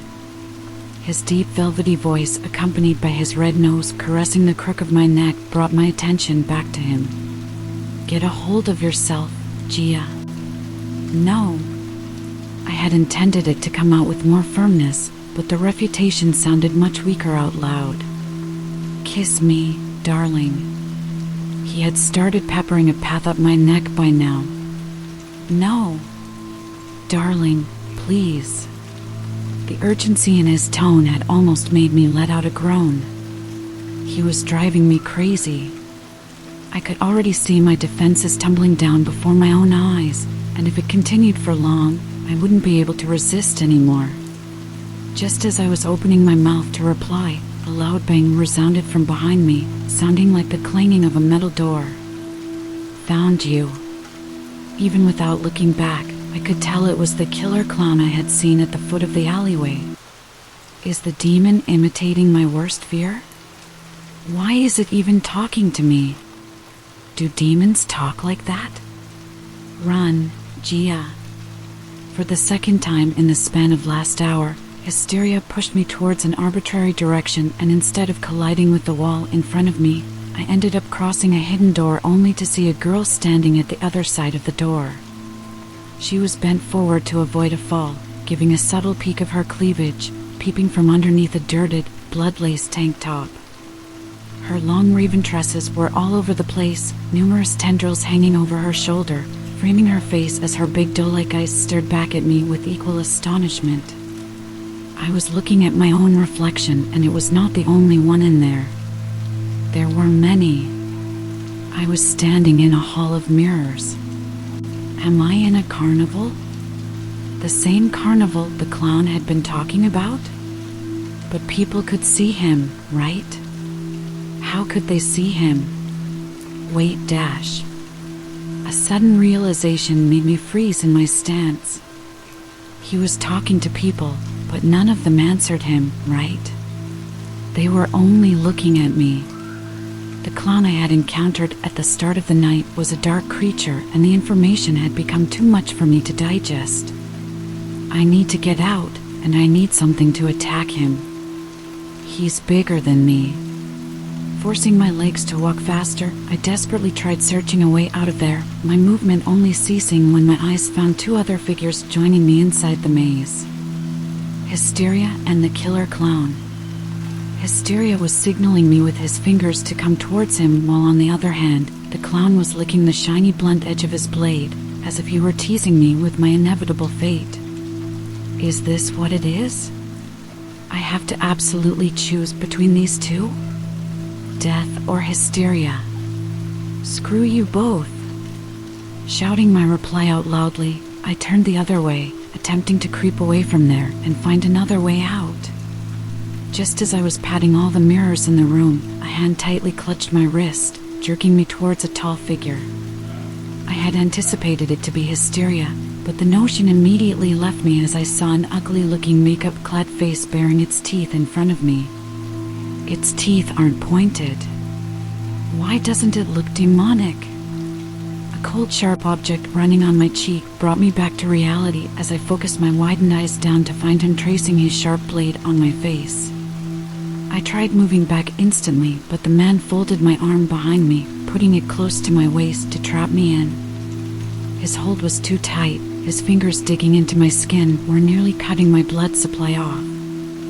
I wanted to take my time killing you, enjoy inciting every single scream out of your pretty throat, but it's a pity we have so little time left. Let me go! Where have you been hiding? I searched for you all night. What the hell is he saying? My eyes were looking everywhere, attempting to find anything to hit him with, but there was nothing in sight that could facilitate my actions. The quest to find something eventually came to a stop as a sharp burning pain shot up the skin under my jawline, accompanied by some warm drops trickling down my neck, making me look down towards his hand in horror. The tip of his knife had traced a superficial cut on my skin, and the sardonic smile he was giving me narrated that he didn't plan on stopping on just this. The next thing I knew, the knife was coming from my shoulder. I have to fool him. I have to move back at the last second. Intending to deceive him, I moved back at the last minute, causing him to graze only a bit of the upper part of my exposed chest. He hadn't anticipated my quick reaction, which had clearly caught him off guard. Using his surprised state, I raised my leg to hit him, with as much force as possible, where the sun doesn't shine. A loud groan broke out of his red lips as his hold on the knife, as well as my wrist, instantly loosened. Not risking to waste another moment, I picked the knife up, plunging it deep in his arm before sprinting out of there. That'd buy me enough time. I should have severed his head just as I had done with the scarecrow, but the incident with Crawling Doll and my fear of clowns hadn't allowed me to stay there for long. I had to stall time, just until dawn. With that thought in mind, I kept running through the maze without sparing another glance back. Oddly enough, Hysteria had remained with me on this level.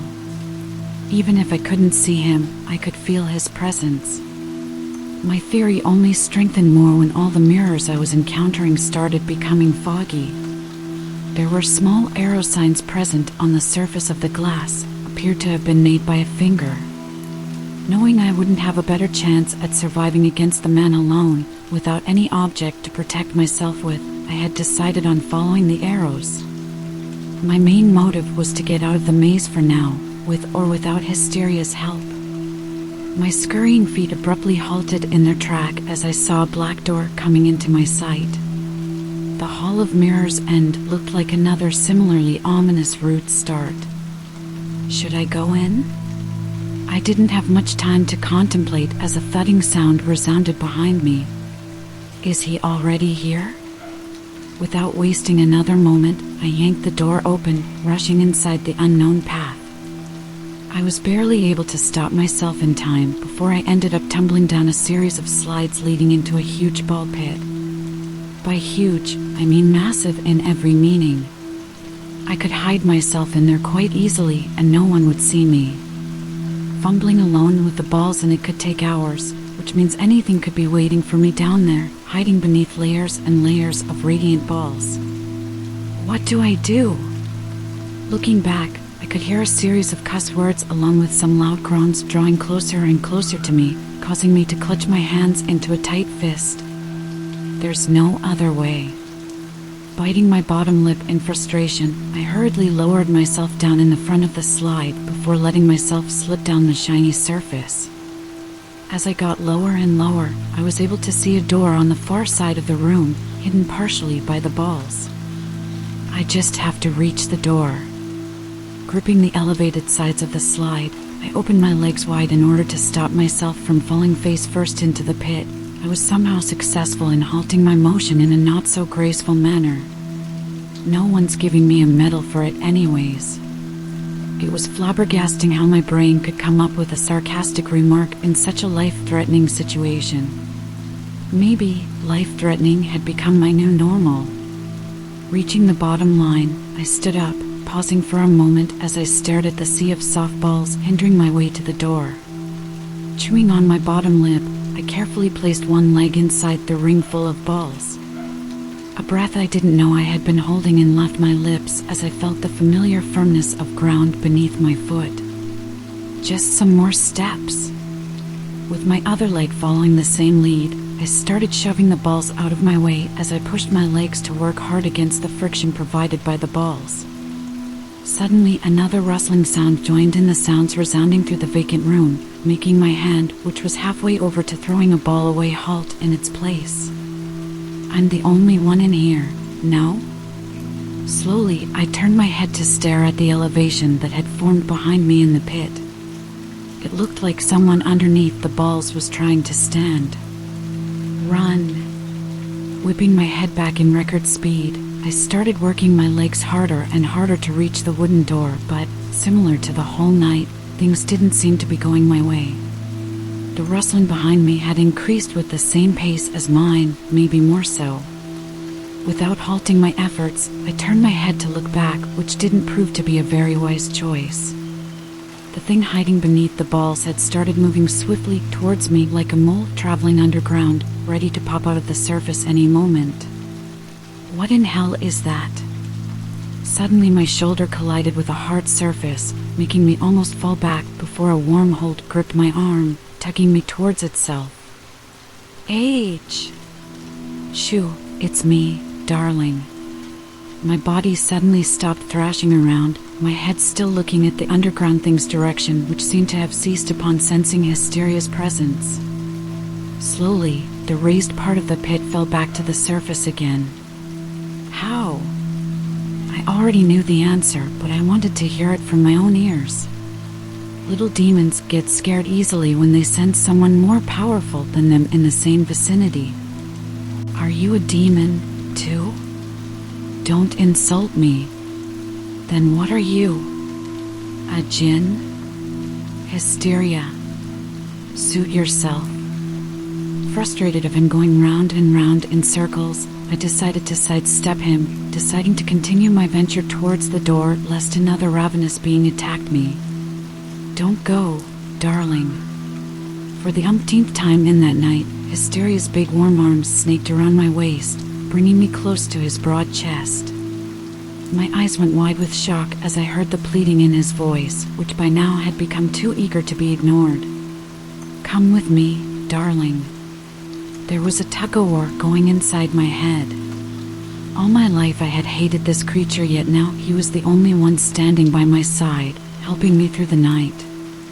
I wanted to trust him after this many incidences. I really wanted to, but several doubts were holding that yes on the tip of my tongue. The main one being that all these creatures were Hysteria's doing in order to obtain my trust and trap me in his clutches.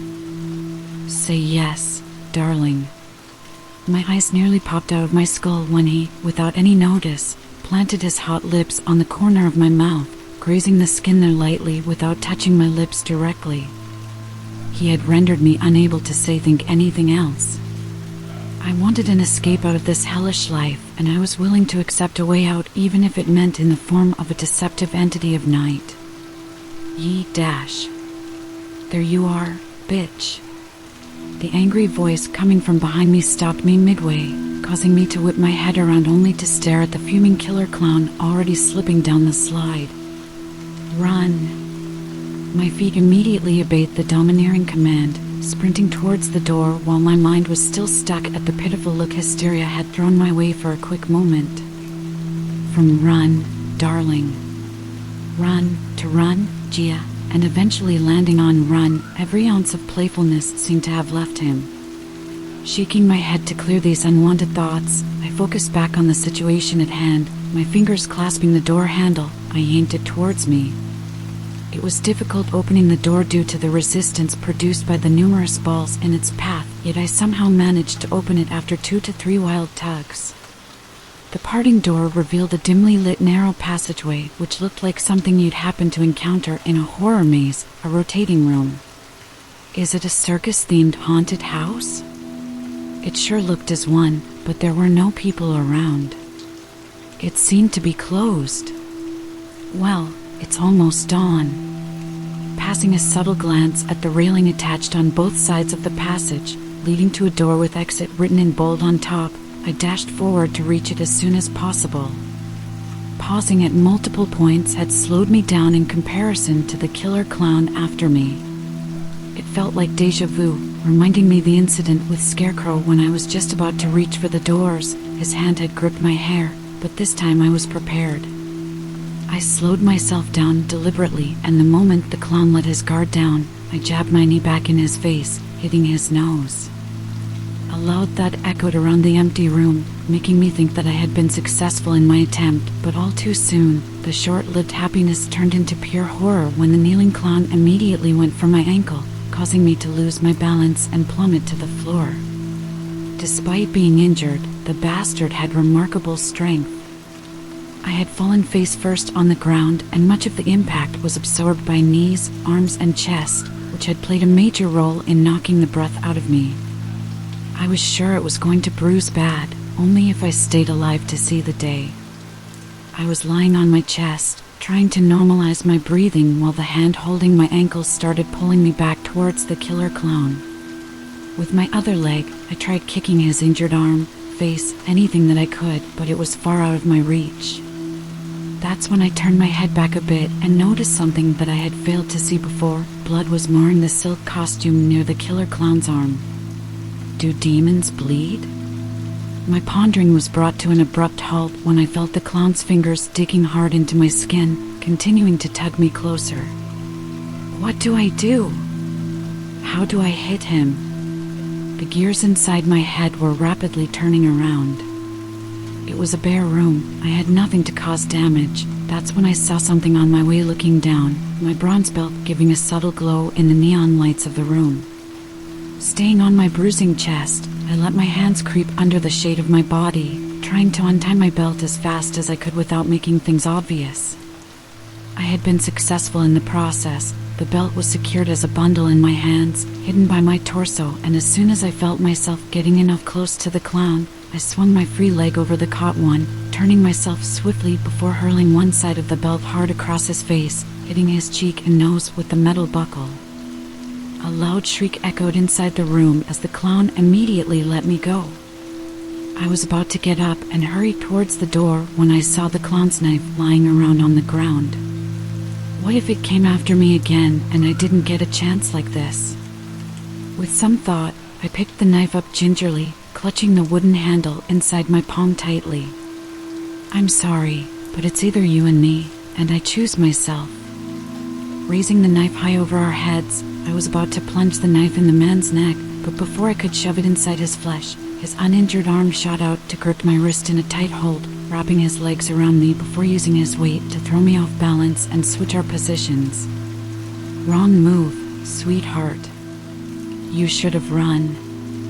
I tried wiggling out of his hold, but the clown had thrown all his weight on top of my small frame. It was impossible to even move him an inch. Is this really inevitable? Is there no salvation for me? Whatever I do, I'm doomed to die this way. Tears were leaking furiously out of the corner of my eyes as I stared at the clown smiling menacingly on top of me. Suddenly his gloved hands started crawling up my ribs, making my skin crawl with disgust. What the hell is this demon doing? That thought was immediately answered when the clown suddenly clutched his hand on top of my ribs, digging his fingers on their way until his animalistic jabbing had drawn blood out of skin. Scream, bitch. I was too tired from the night to give him a reaction, so I slowly let my head fall to the side. I could see him. He was standing there, behind the clown, and no amount of paint could hide the real expressions adorning that beautiful face. He was worried for me. Call for me. No. The clown probably thought I had denied him the pleasure of my screams, infuriating him further as he landed a hard punch to the side of my ribs. I guess this is the end, my friend. Coughing out blood, I stared up at him with a little smile on my bluish lips. Jab him in his wound. Straining my ears to hear more clearly, I gave him a puzzled look as he uttered the same sentence again. Jab his wound, Gia. Just as the man was about to land another blow on my ribs, my motionless body came to life again as I jabbed my nails as hard and as deep as I could in his arm, inciting a loud scream out of his disgustingly painted red lips. Wrong move, bastard. Should have let me go. Wasting no moment, I picked the knife he had placed at his side while assaulting my ribs. The position I was lying in wouldn't have allowed me to sever his head from his shoulders, so instead, I plunged the pointed end of the knife into the side of neck, doing the same thing that I had experienced before in the night at the hands of the crawling doll. I severed his carotid. Blood spluttered everywhere, especially on my face as I was lying underneath him. It soaked my already dirted white turned brown tank top in a darker scarlet shade while I begrudgingly pushed the heavy creature away from my frame. Should I cut his neck? Why is he bleeding red? None of them did. Don't, Gia. He was standing still over me, in the same position. Why? You'll regret it. I can't listen to him. He's hysteria. He's deceptive down to his bone. Gia. It hadn't evaded me that he wasn't calling me darling anymore. What now? I had crouched in front of the bleeding clown's body, contemplating my next move when Hysteria's next words made me go blank all of a sudden. I love you. With that, he burst into several black butterflies, leaving me gaping after him. Hysteria? Suddenly the door opened, letting a stream of sunlight in, before a shadow appeared in the doorframe, revealing a teenage boy dressed in his sweats yawning loudly. Who's there? It's not working, oh. His speech got cut midway before he yelled loudly, his eyes turning to saucers as he stared in an alternate manner between me and the bleeding clown. You killed him? You killed Jerry? Jerry? Wait, you can see him? Of course, I have fucking eyes. The boy abruptly put a hand over his O-shaped mouth as he realized what he had said to an apparent crazy killer, me. Where have you been hiding? I searched for you all night. I was staring at the clown and then at the boy, and then my gaze found its way back to the knife I still had tightly clasped in my hands. Like puzzles, pieces coming together to form a definite picture, everything started making sense to me. Remember, I can't bring you back from dead, especially when there are humans involved. Hysteria was never going to reveal himself to me. He had always planned on guarding me through shadows, but he was forced to talk to me again only after my encounter with this killer clown, who had decided to make me his next target after I had insulted him publicly last night. Hysteria could harm similar creatures, but not humans. He couldn't get involved in our world until, or unless I asked for his help specifically, summoned him to me. This is why he had been playing these games all night with me. This is why he had let those demons touch me, harm me, to prepare me for the bigger danger that was awaiting me in the form of a human being. This is the reason he kept pleading me to let him help me. Don't you understand, Gia? They don't believe you. They can never accept you. For them, you're forever going to remain an outcast. Hysteria. Hey, stay there. Stay there. I don't know what overcame me as I started running in blind directions, screaming wildly on top of my lungs. Hysteria? No one was answering me back. I looked with crazed eyes at the half-open door, making the teenage boy almost cower back in fear. He was on phone with someone, yet the only thing I could focus on was the sun rays sifting through the exit door behind him. Halloween was over. Yes, there's that crazy girl here that returns to delights every Halloween. She has committed a murder. Sitting at the edge of my single bed, my bony fingers fumbled with the corner of my sleeve, a habit I had recently developed. My legs were dangling down the side of the bed, and I was having a hard time controlling them from moving to and fro. I didn't want to accidentally hit the nurse who had been checking my vitals for the past few minutes. All good. You've shown remarkable improvement, Gia.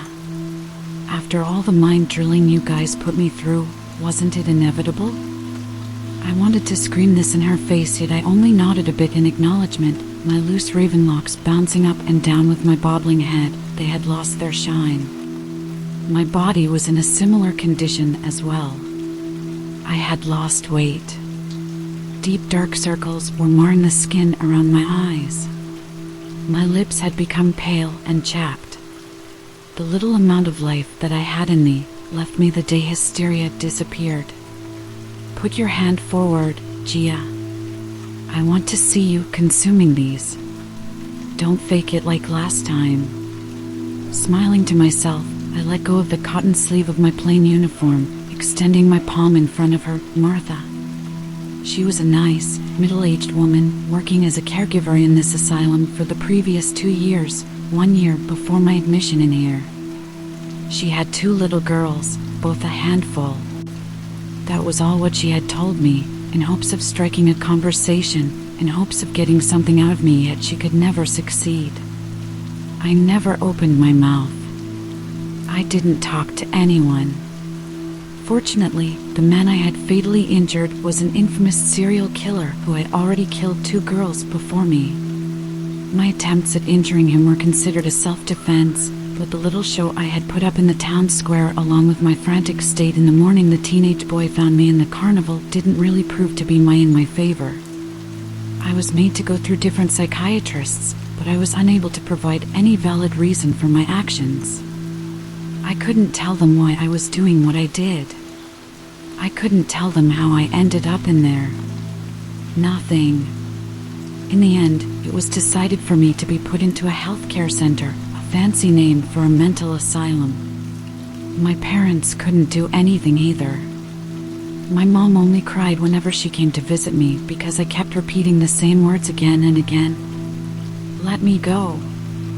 Hysteria is waiting for me.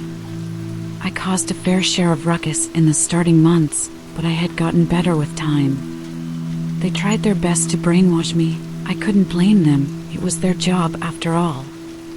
There were long, long sessions of therapy, trying to make me believe that no hysteria existed in the real world. It was all in my head. Well, that's what hysteria does. You only know him as much as he decides to reveal himself to you.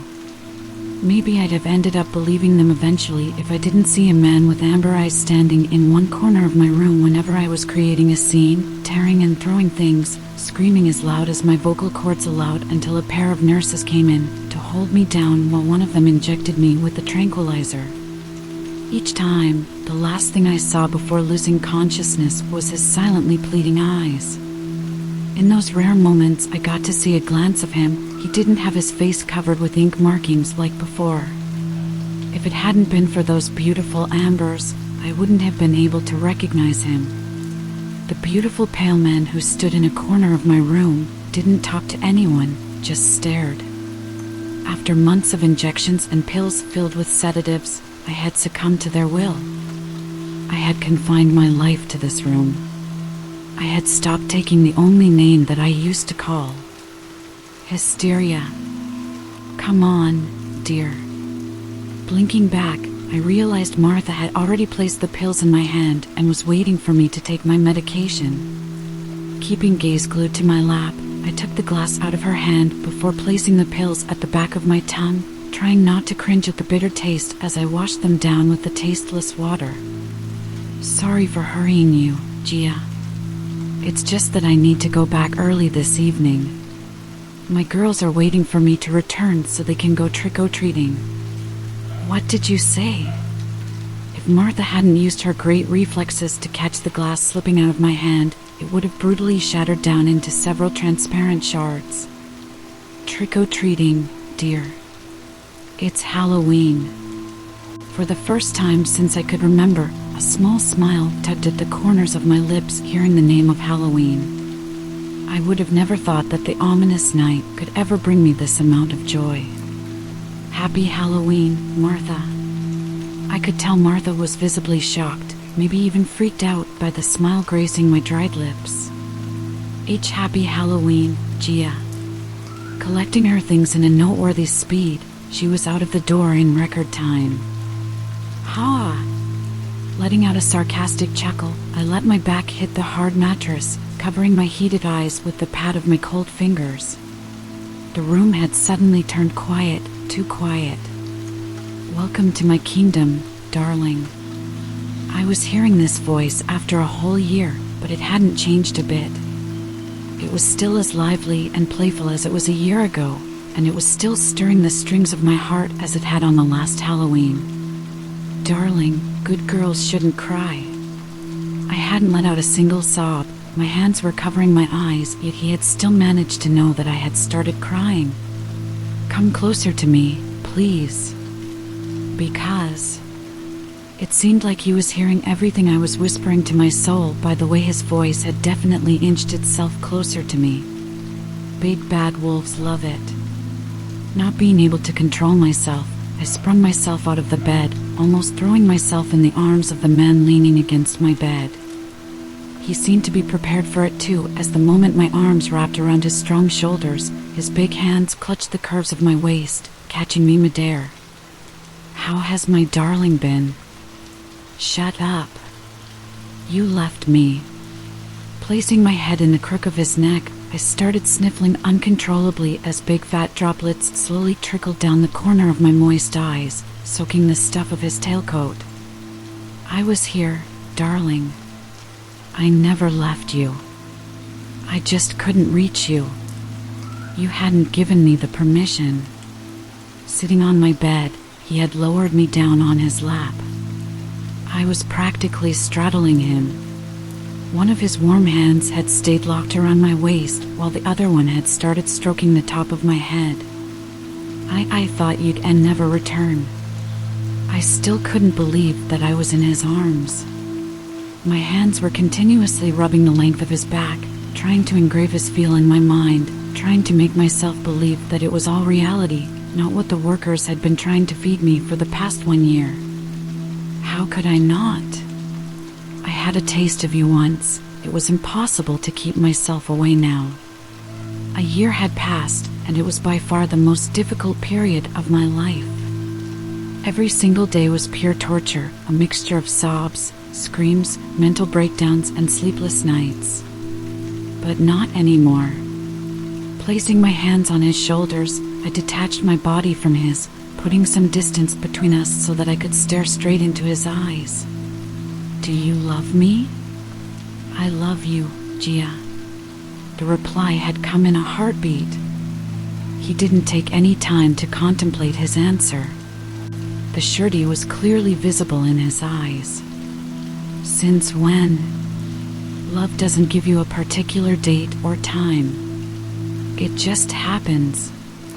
Pausing for a mere moment, he pushed some stray strands of my hair behind my ears, his touch lingering on the back of my neck, rubbing it with his fingers. My soul had awakened your senses. You could see and touch things that others couldn't. At first, I only stayed with you to protect my soul until your body was powerful enough for me to suck it out of you without causing any serious damage. His eyes had started glowing in the dark, much like a cat's. But it all changed as I saw your struggles, your helplessness. The day you ran out of your first Halloween party, you were hiding behind the dumpster, crying out loud, asking for anyone to just come and make the pain stop. I hugged you for the first time then. My fingers clutched the fabric of his coat, fisting them in my hand as I looked at him with my eyebrows raised. I wasn't imagining it. There really was someone letting me cry on their shoulder. Yep, that was a lot of mascara for a vampiress, by the way. You ruined my ascot. I missed that teasing grin. I missed these soft lips.